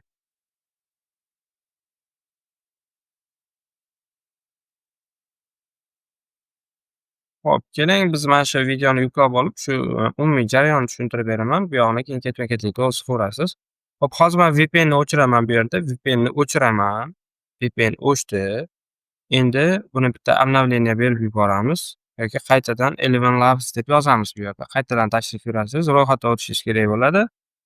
Ro'yxatdan o'tganingizdan keyin Hop, hozir ochilsin ko'rsataman sizga qanaqa ketma-ketlikda ishlashdi bu yerda. Bu sun'iy intellekt bizaga oyiga 10,000 token beradi. Bitta sound effekt generatsiya qilish o'sha daqiqasidan kelib chiqib, maksimum 400 token olishi mumkin. Demak, mana bu yerda ro'yxatdan o'tganingizdan keyin sound effekt bo'limi kelib chiqadi. Sound effekt bo'limiga o'tamiz. Sound effekt bo'limiga o'tganimizdan so'ng, hop, mana bu yerda bizlarda prompt yoziladigan joy bor. Hop, videomiz 10 sekundmi? 10 sekund bo'lgandan keyin, buni davomiyligini ham 10 sekund qilishingiz kerak bo'ladi yoki bu yerdan davomiylikni o'zgartirsangiz bo'ladi. Davomiylikni o'zgartirsangiz 22 sekund ekan maksimum. 22 sekundlik sound effekt bizlarda 880 token bo'lar ekan. Shuni ham inobatga olasiz. Demak, men buni 10 sekundga tushirib qo'yaman. Bizga 10 sekund yetadi. 10 sekund 10 sekund uchun hop, mana bu yerga 10 1 bo'lib qoldi. Buni 10 qilishimiz kerak.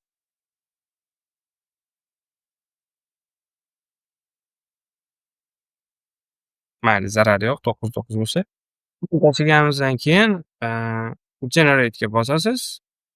Bizlarda qisqa vaqt ichida har bitta o'sha bergan promptingizdan 4 tadan variant taqdim etadi. Qaysi biri yoqsa, o'shani olib ishlataversangiz bo'ladi bemalol. Xo'p, demak, mana bu ham tayyor bo'libdi bizda, ko'rib turibsiz.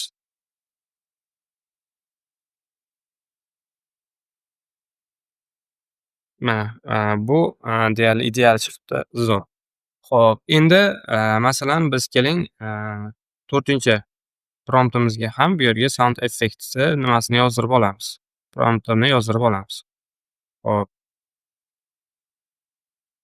shu video promptiga mos bo'lgan sound effect promptini yozib ber. Promptini yozib ber deb jo'natamiz.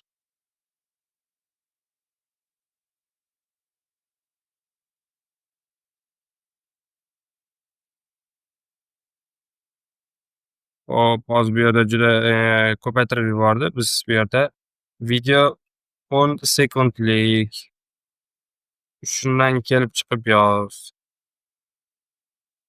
Video deganimga u ko'p tushunib ketdi-da, shuni hisobiga. Ko'p berib yubordi. Bu yerda ko'paytirib beryapti. Hozir bunaqa qilib bermasligi kerak edi o'zi. Hop, keling sound effect deb ko'raylik, tayyor bo'ldi yoki yo'q. Hop, tayyor bo'libdi, eshitib ko'ramiz.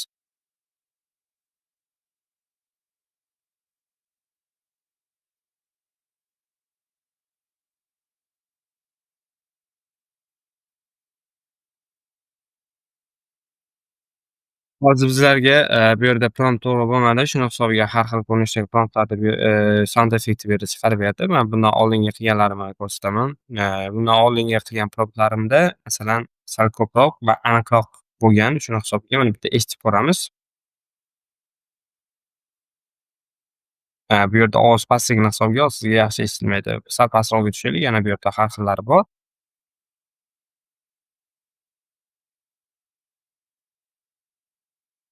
Mana ovoz juda past. Aniqlikda qilib chiqarib berganda bu yerda. Xo'p. Bu yerda hozir qaytadan qilamiz. Mana promptni olaylik. 4-chi promptimiz qayerda edi? Xo'p, demak 4 ta qaytadan olamiz.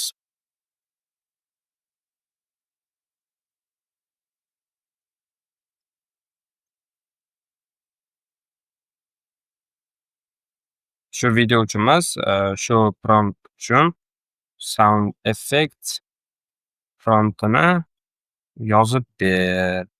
Aniqlikda bo'lsin. Jo'natamiz endi. Ana endi bizlarga sal ko'proq bu yerda yozib beryapti. Bu videoni prompti.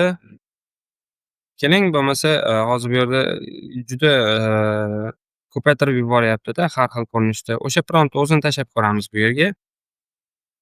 Hop. Shu promptni o'zini tashlab generate'ga bosib ko'ramiz. Keling, nima bo'lar ekan? Ozgina kutamiz endi.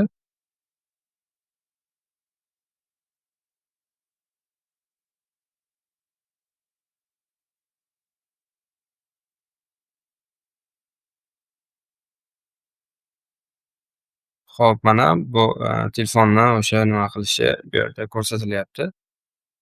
Hop, bu yerda ko'radigan bo'lsak, Demak, bizda tayyor bo'ldi. Endi eshitib ko'ramiz. Bittada eshitilmasligi mumkin, chunki hali jarayonda bo'ladi shuni hisobiga.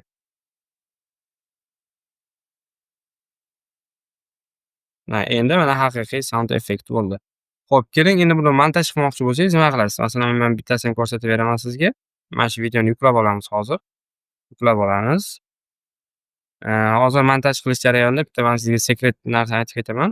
Sekret narsa emas, umuman bitta foydali narsani aytib ketaman. Videolaringiz o'sha AIda qilinmaganligini isbotlashingiz kerak bo'ladi-da.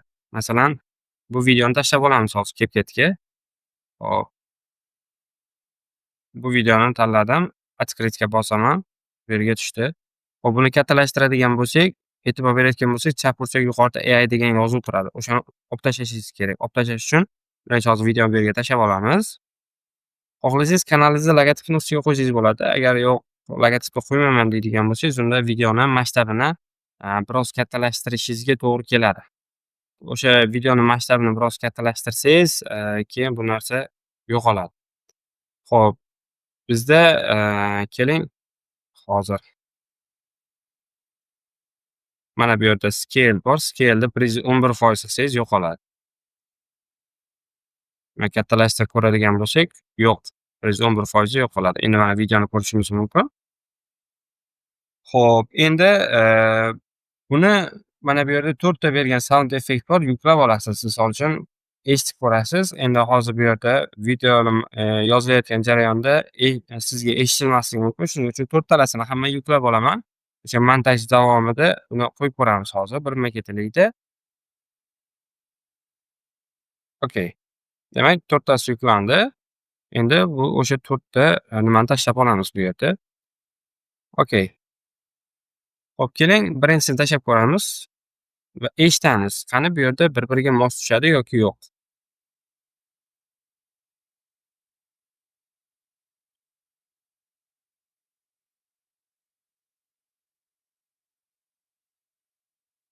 Yo'q, bunisi mos tushmadi. Buni olib tashlaymiz. Endi ikkinchisini tashlab ko'ramiz. Bu yerda shunaqa ketma-ketlikda ishlaysiz-da.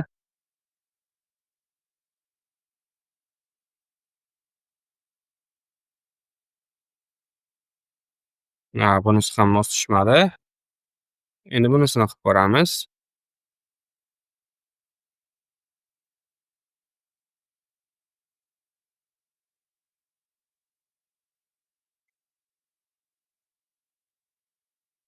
Hop, birinchisini qilib ko'raylikchi. O'zi mana shu ozgina mosroq tushdi. Endi mana buni ham qo'yib ko'raylik. Shundan farqlay olamiz keyin.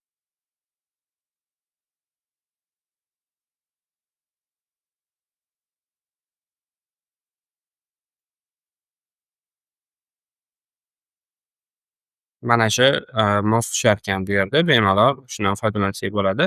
Bo'ldi, mana shu ketma-ketlikda ishlaysiz. Bu bitta masalan shorts video qilaman desangiz, xuddi shunaqa ketma-ketlikda ishlaysiz.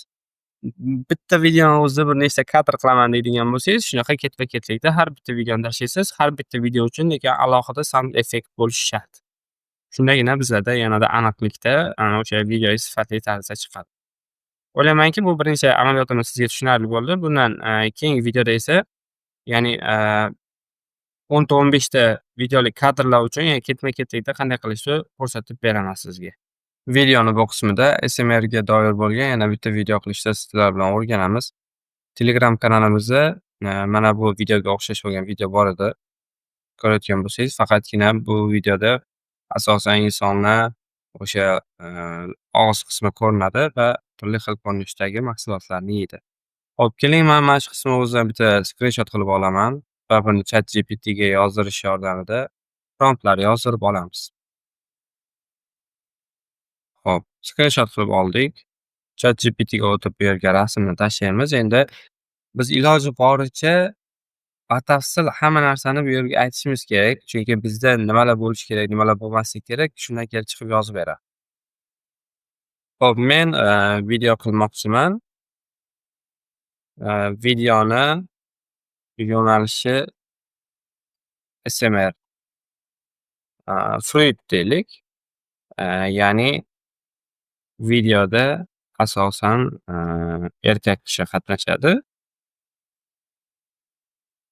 va erkakning og'iz qismi ko'rinadi. Bir necha xil mevalarni yeyayotgani aks ettirilishi kerak. Har bitta mevani yeyilish jarayoni alohida prompt ko'rinishida bo'lishi kerak. Prompt ko'rinishida va yuqori aniqlikda bo'lishi shart. Shulardan kelib chiqib, menga 10 ta meva bo'yicha bu yerda bilmasdan enterni bosib yubordik. Hop, buni pauza qilib turamiz. Hozir to'xtasin, qaytadan jo'natamiz. Rasmni yukladik. Hop. Shulardan kelib chiqib, menga 10 ta meva bo'yicha inglizcha promptlarni yozib ber deb jo'natamiz.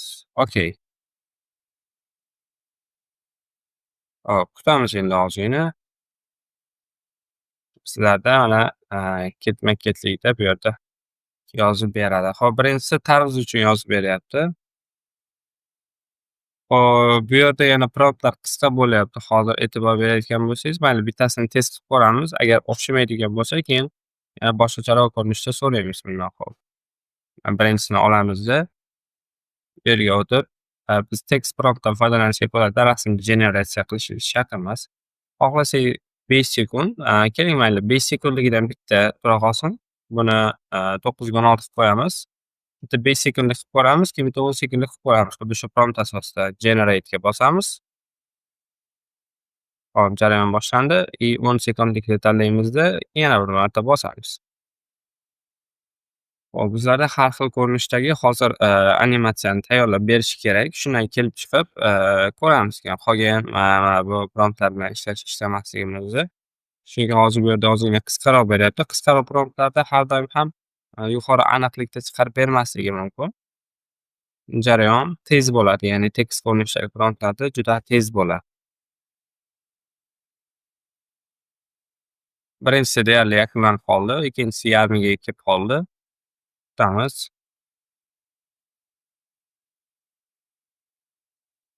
Asosan promptlar bilan ishlayotganda bir narsani unutmaslik kerakki, savolni qay darajada oddiy bersak, shu darajada oddiy javob olamiz.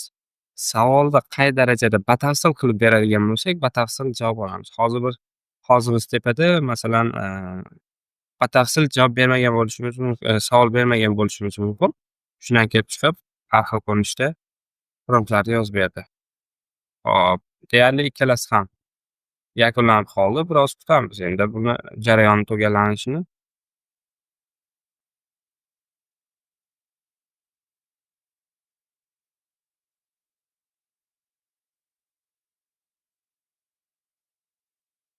Hop, pastdagisi bo'ldi. Ko'ramiz. Mana ko'rishingiz mumkin. Bu yerda yaxshi, deyarli 10 sekundlikda zo'r. Bundan qaraganda yaxshi, o'xshagan. Hop, buni ham ko'rsak yaxshiroq bo'lardi. Kerak bo'lmasa yanada aniqlik kiritishimiz uchun quyidagicha yozamiz. Hop, bizlarga asosan og'iz qismi ko'rinsin. Og'iz qismi ko'rinsin va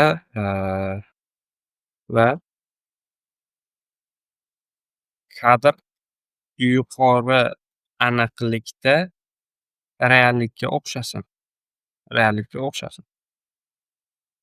Shundan kelib chiqib promptni yoz.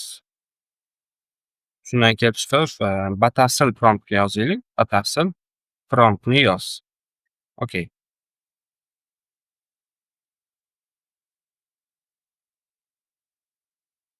Hop, endi mana uzunroq bo'lgan, bizga promptlarni berishni boshladi. Endi yanada yaxshiroq chiqishi kerak. Hop, keling endi buni olamizda, buni olib copy qilamiz. Hop, mana ikkinchisida ko'rayotgan bo'lsangiz, bu yerda, ya'ni, o'sha xatolik chiqadi deb oldingi qismlarda gaplashgandik. Xatolik nimadan kelib chiqadi? Yo internet tezligidan, yoki o'sha ko'plab odam foydalanayotgan bo'lsa, o'shani hisobiga. Hop, buni o'chirib yuborsak ham bo'ladi. Demak, birinchi mana 10 sekundlikni ko'rdik. Deyarli, o'xshash. Mana bu suvlarni inobatga olmaganda. Hop. Keling, mana qaytadan tashlaymiz. 10 sekundlik bo'la qolsin bizda. To'q kattaroq video qilaylik, yaxshiroq ko'rinadi shunda. Generate ga bosamiz.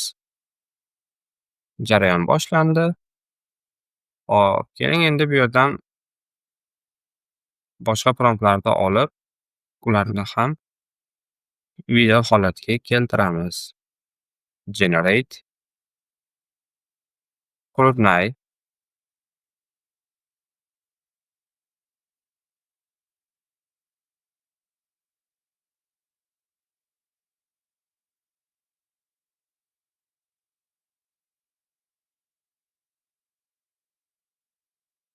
Jarayon tez bo'ladi, Xudo xohlasa.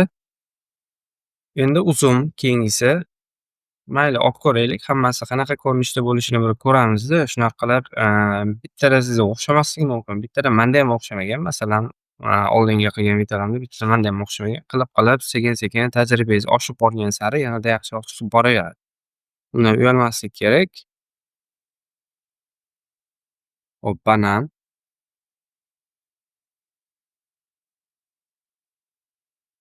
Siz masalan, mana shuni o'zini bitta shorts video qilib yuklasangiz bo'ladida. Shunga mos bo'lgan sound effektni tayyorlaysiz. Shuni qilib yuklasangiz bo'ldi. Xuddi, shunaqa videolar bo'ladi. YouTube'da ko'rgan bo'lsangiz, o'sha YouTube'dagi video boshlanishi bilan tugashini farqlay qolmaysiz-da. Ya'ni videoni qarab turaverasiz. U video qachon boshlanyapti, qachon tugaganini umuman sezmaysiz-da. O'shanaqa videolarga o'xshash qilsangiz ham bo'ladi. Hop, demak, bu banan ketdi. Keyingisi orange.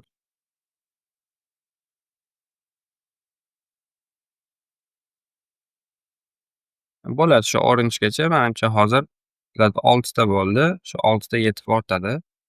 Hop, jarayonlar boshlanyapti. Mana bittasi tugadi. Adashmasam, bizlarda olma. Mana tarvuz. Ko'rayotgan bo'lsangiz, bunda erkakni yuzi ko'rinayotgandi. Endi bunga e'tibor berayotgan bo'lsangiz, faqat og'iz qismiga qaratilgan. Ko'rdingizmi? Qay darajada o'xshaganini? Yana yaxshiroq chiqqan. Chunki uzunroq promptlarda har doim yaxshiroq natija beradida. Hop, bu yerda endi olma, olingan. Bu yerda, bu promptda ozgina kamchilik bor. Birinchi tishlaganda, ya'ni tishlaganini bu yerda mana tishlayapti-yu, lekin olma yo'q-da og'zida, e'tibor berayotgan bo'lsangiz. Bunda kamchilik bor ekan ozgina. Hop, endi qulflay. Bu ham yaxshi. Deyarli o'xshagan. Zo'r. Hop, qolganlari ham birma-kechilikda bo'lyapti hozir. Endi uzun.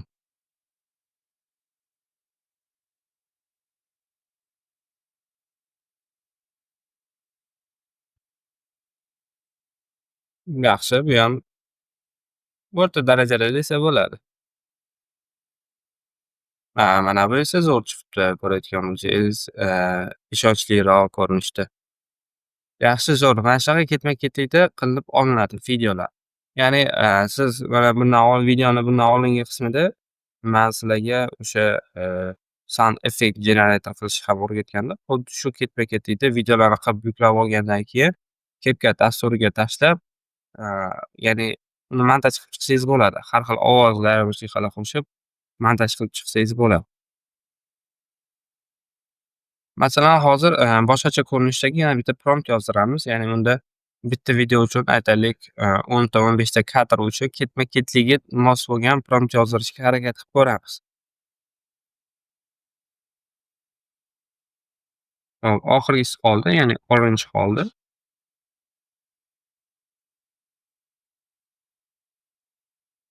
Hop, bu ham, o'z nihoyasiga yetdi. Ko'rishimiz mumkin.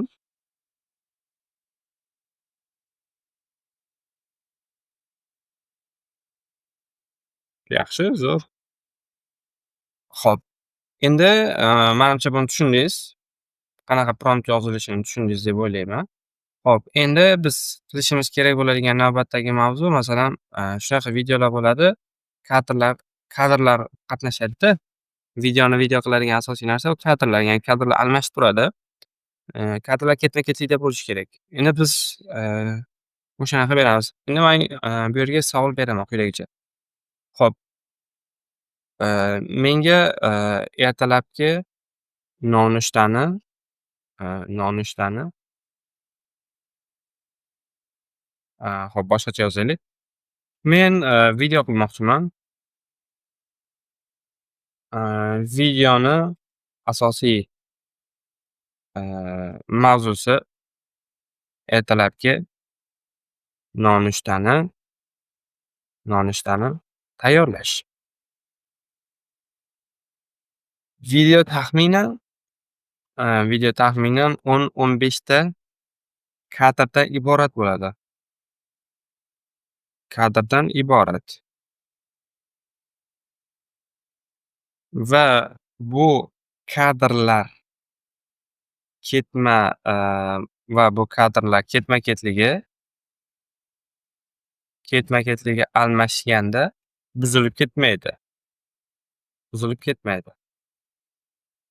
Kadrlarda, inson yuzi ko'rinmaydi. Asosan insonning qo'li va nonushta uchun kerak bo'ladigan mahsulotlar ko'rinishi shart. Xo'p, bir kadrda ko'rsatilgan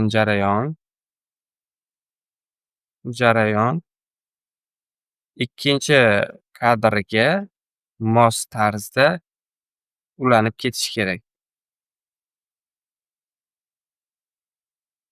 Shu, narsalarni inobatga olgan holatda menga, xo'p, mayli 10 ta kadr deylik, 10 ta kadr uchun to'liq inglizcha promptlarni yozib ber deb jo'natamiz. Kutamiz keyin.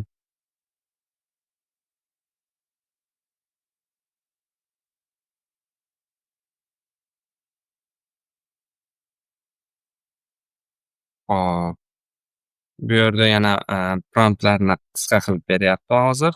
Mayli, dastlabki ikkitasidan foydalanib ko'ramiz. O'shandan, tushunib olsak bo'lar ekan. Ketma-ketlik mos kelyapti yoki kelmayotganini. Endi bu katta video bo'ladi va 10 sekundlik bo'ladi desak bo'ladi. Xo'p, Generate'ga bosamiz. Jarayon boshlandi va shu yerda bir vaqt o'tsa ikkinchisini ham, yozib olamiz. Okay. Ketdi.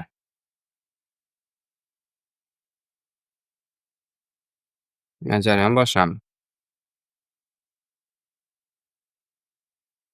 E'tibor berayotgan bo'lsangiz, har bitta kadrni nomini bu yerda yozib qo'yganda bizga, chunki, sun'iy intellektda har doim, boshqacharoq video qilmoqchi bo'lsak, mana shunaqa kadrlar ketma-ketligini, aniqlashtirib yozdirib olsak bizga yaxshiroq bo'ladi shunda.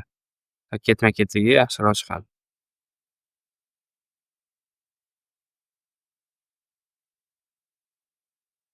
Deyarli jarayon yakunlanib qoldi. Kutamiz ozgina.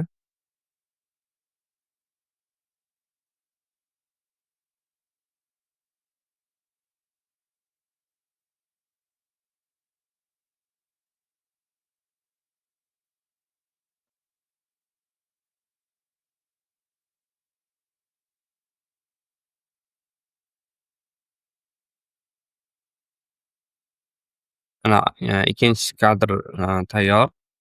Birinchi kadr hali tayyor bo'lmadi.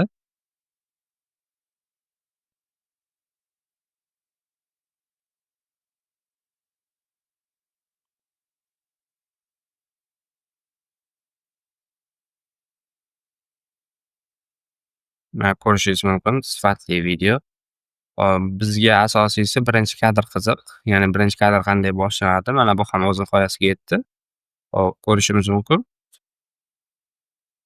Hop, tarelkalar qo'yilmoqda, stakanlar qo'yilmoqda. Hop, birinchi kadr deyarli o'xshamagan. Buni olib aytadigan bo'lsak, hop, biz keling, qaytadan yozamiz. Promptga yana yaxshiroq yozib berish maqsadida. Hop, promptda kamchiliklar mavjud. Ya'ni, ideal emas va reallikka o'xshamagan. Aniqroq promptlar ketma-ketligi kerak.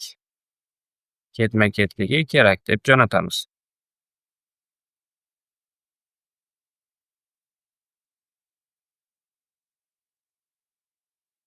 Hop, ana endi uzunroq promptlarni bu yerda mana yozib beryapti. Iloji boricha uzunroq promptlar bilan ishlashga harakat qiling. Ya'ni, katta-katta videolar uchun aniqlikda qilib beradi. Xo'p, Generate'ga bosamiz. Jarayon boshlandi. Hop, buni ham olamiz.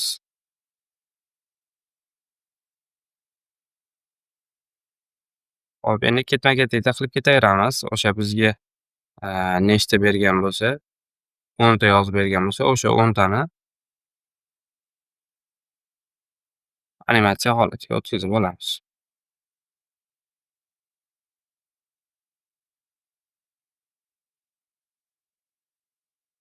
Keyin mana shu promptlar yordamida siz sound effekt ham qilishingiz kerak bo'ladi. Buni yana bir marta ko'rsatib o'taman hozir. Videolar tayyor bo'lgandan so'ng. Har bitta promptga mos bo'lgan sound effektni biz tayyorlab olishimiz kerak. Videomiz ishonchli chiqishi uchun. Chunki ASMR yo'nalishida deylik, endi siz buni ASMR qilmasangiz ham bo'ladi. Shunchaki kadrlarni ketma-ket joylashtirib, musiqalab qo'ysangiz ham bo'ladi. Endi yanada video sifatli chiqishi uchun sound effektlar qo'shadigan bo'lsangiz, yanada yaxshiroq bo'ladi. Ya'ni obunachilarga yoqadi ko'proq. O'sha videoni ko'ruvchilarga ko'proq jalb qiladi.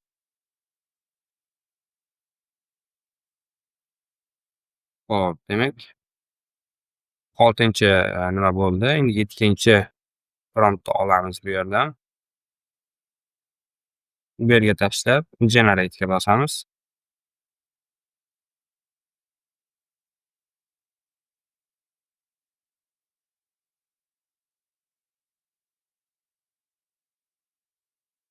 Hop, 2 ta prompt qoldi biz zatiga. Shu 2 tani olamizda shunaqa bo'lsak bo'ldi. Keyin o'zi tepadagi tashlagan promptlarimiz tayyor bo'lganda ko'rib chiqamiz keyin ketma-ketligini.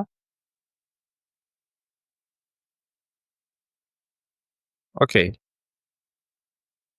Bo'ldi, bizda tugadi. Ya'ni 10 ta kadr. Hop, bulardan ba'zilari jarayon tugalangan bo'lishi mumkin. Ko'ramiz hozir.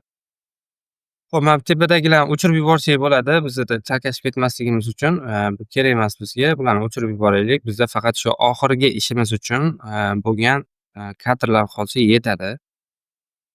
Hop, buni ham o'chiramiz. Bu o'xshamagan. Tan olib aytish kerak, bu o'xshamagan uncha.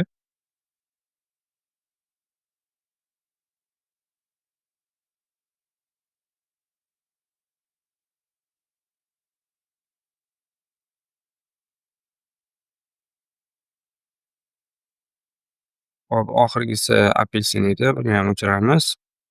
Va mana bu oxirdagi bundan oldingi qilib bergan 2 ta kadrni ham o'chirib yuboramiz.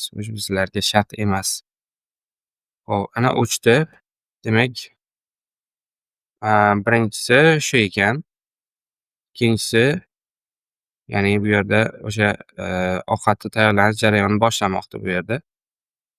Ko'rayotgan bo'lsangiz.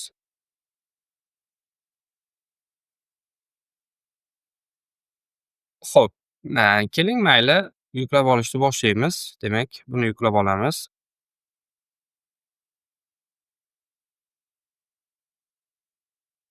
Bizda VPN yanoq bo'lgani hisobiga yuklab olish jarayoni biroz sekinroq bo'lishi mumkin.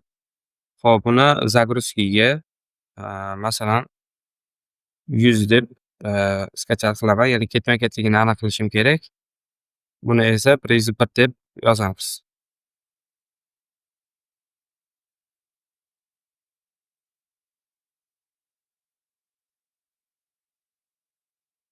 Xo'p, priz 1.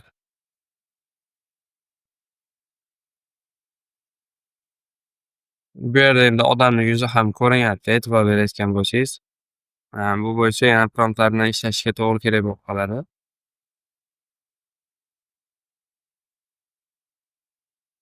Hop, buni 102 deymiz, ketma-ketlikda saqlash maqsadida.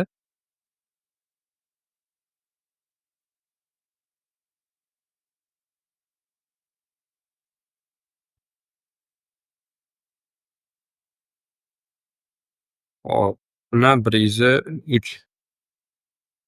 4 ta kadr bo'ldi bizda hozir. Bu 5-kadrimiz hisoblanadi.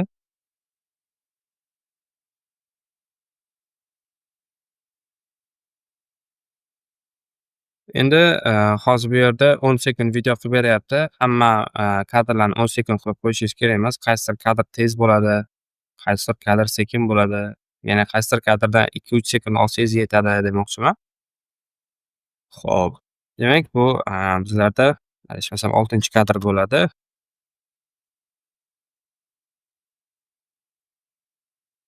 Xo'p, bizda hamma video generatsiya bo'ldi. Endi VPNni o'chirsak bo'ladi bemalol. VPNni o'chiramiz. VPNni o'chirib, endi yuklab olishga bo'lsak, endi tezroq bo'lishi kerak.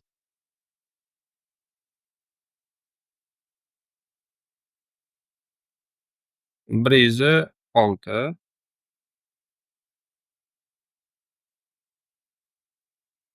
Ko'rayotgan bo'lsangiz, kadrlar deyarli, bir-biriga mos tushmoqda.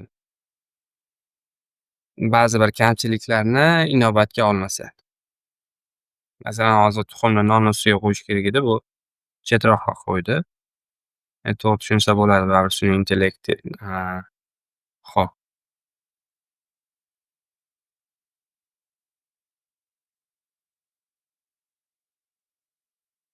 Demak, priza 8.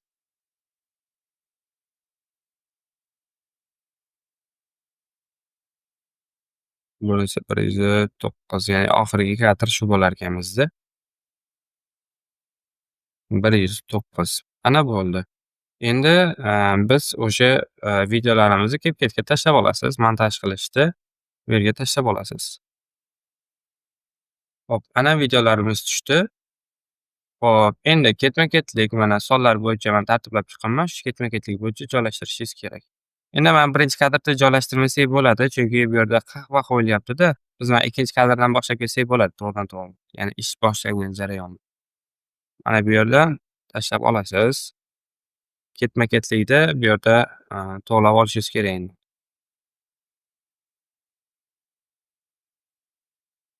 Hop, keyin buni hop qarang, iloji bo'lsa bitta video tashlab, sound effektni ulab ketishga harakat qilish kerak. Chunki o'shanda aniqlikda chiqadi. Chunki hozir boya tepada aytib o'tdim, qaysidir video kattaroq, ya'ni, ba'zi bir video 10 sekund ishlatilsa, ba'zi birlar 5 sekund ishlatiladi. Shundan kelib chiqib ketamiz. Hop, endi keling mana shu, nimani olamizda. Shuni olib, Eleven Labs'ga o'tib, sound effect bu yerda qilib ko'rishga harakat qilamiz.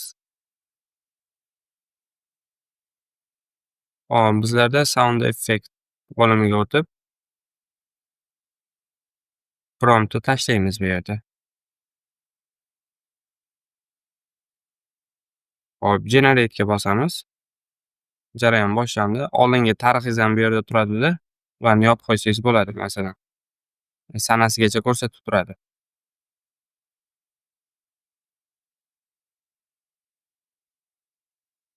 To'rttadan har bitta promptda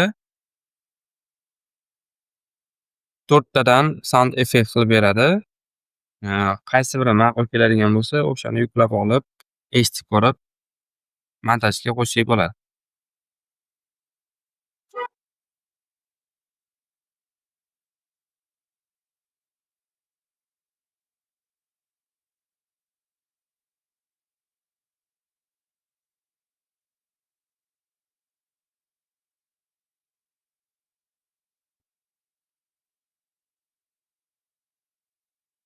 Hop, mana shu uchinchisi ozgina videoga mos tusharkan. Uchinchisini yuklab olamiz. Uchinchisini yuklab olamiz-da, buni o'sha to'g'ridan-to'g'ri montaj jarayoniga qo'shib ketaveramiz bu yerdan. Hop, buni qo'shamiz bu yerga.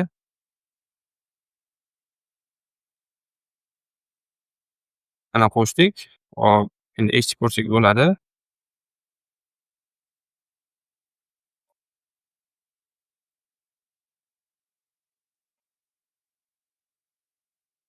Mana deyarli o'xshadi. Hop, yaxshi. Endi keyingi kadrda ulaymiz bu yerda, ikkinchi kadrda. Hop, ikkinchi kadrda uladik. Endi shu promptga, shu videoga mos bo'lgan biz sound effektni bu yerda hosil qilib olishimiz kerak. Bu yerga tashlaysiz yana. Generate'ga bosasiz.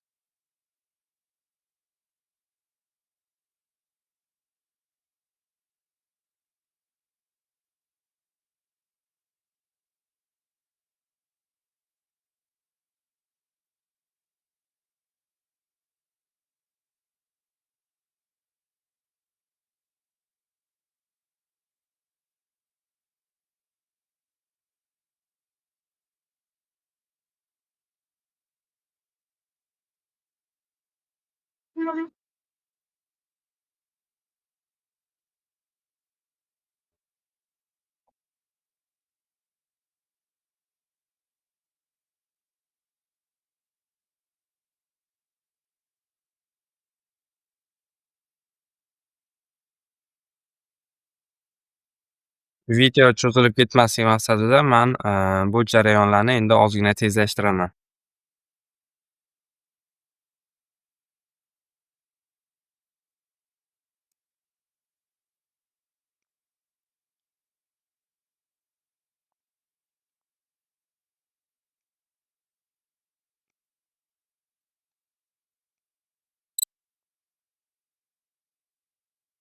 Hop, mana tayyorlab oldim.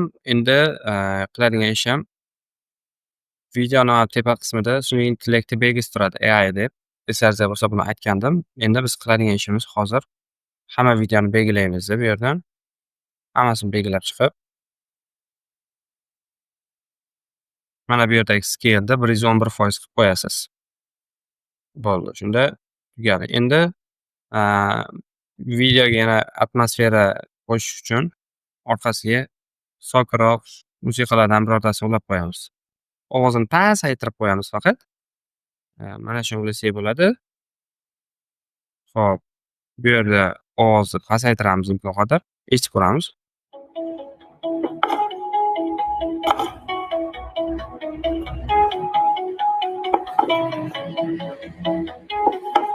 Bo'ladi. Yana ozgina pasaytirsak bo'ladi. 15 qilib qo'yaylik, bo'ldi. Bo'ladi. Hop, endi ortiqcha joyini kesib tashlaymiz va renderga bersak bo'ladi endi. Hop, bizlarda sal sifatliroq kачествоda qilaylik. 1080 da. Eksportga bosamiz. Bo'ldi, jarayon boshlandi. O'ylaymanki, barchalaringizga tushunarli bo'ldi. Videoni eng so'ngida videoni o'sha montajdan chiqqan holatini ko'rishingiz mumkin. Video sizga yoqqan bo'lsa like bosing, uni do'stlaringiz bilan ulashing. Takliflaringiz bo'lsa yozib qoldiring. Keyingi darslarda ko'rishguncha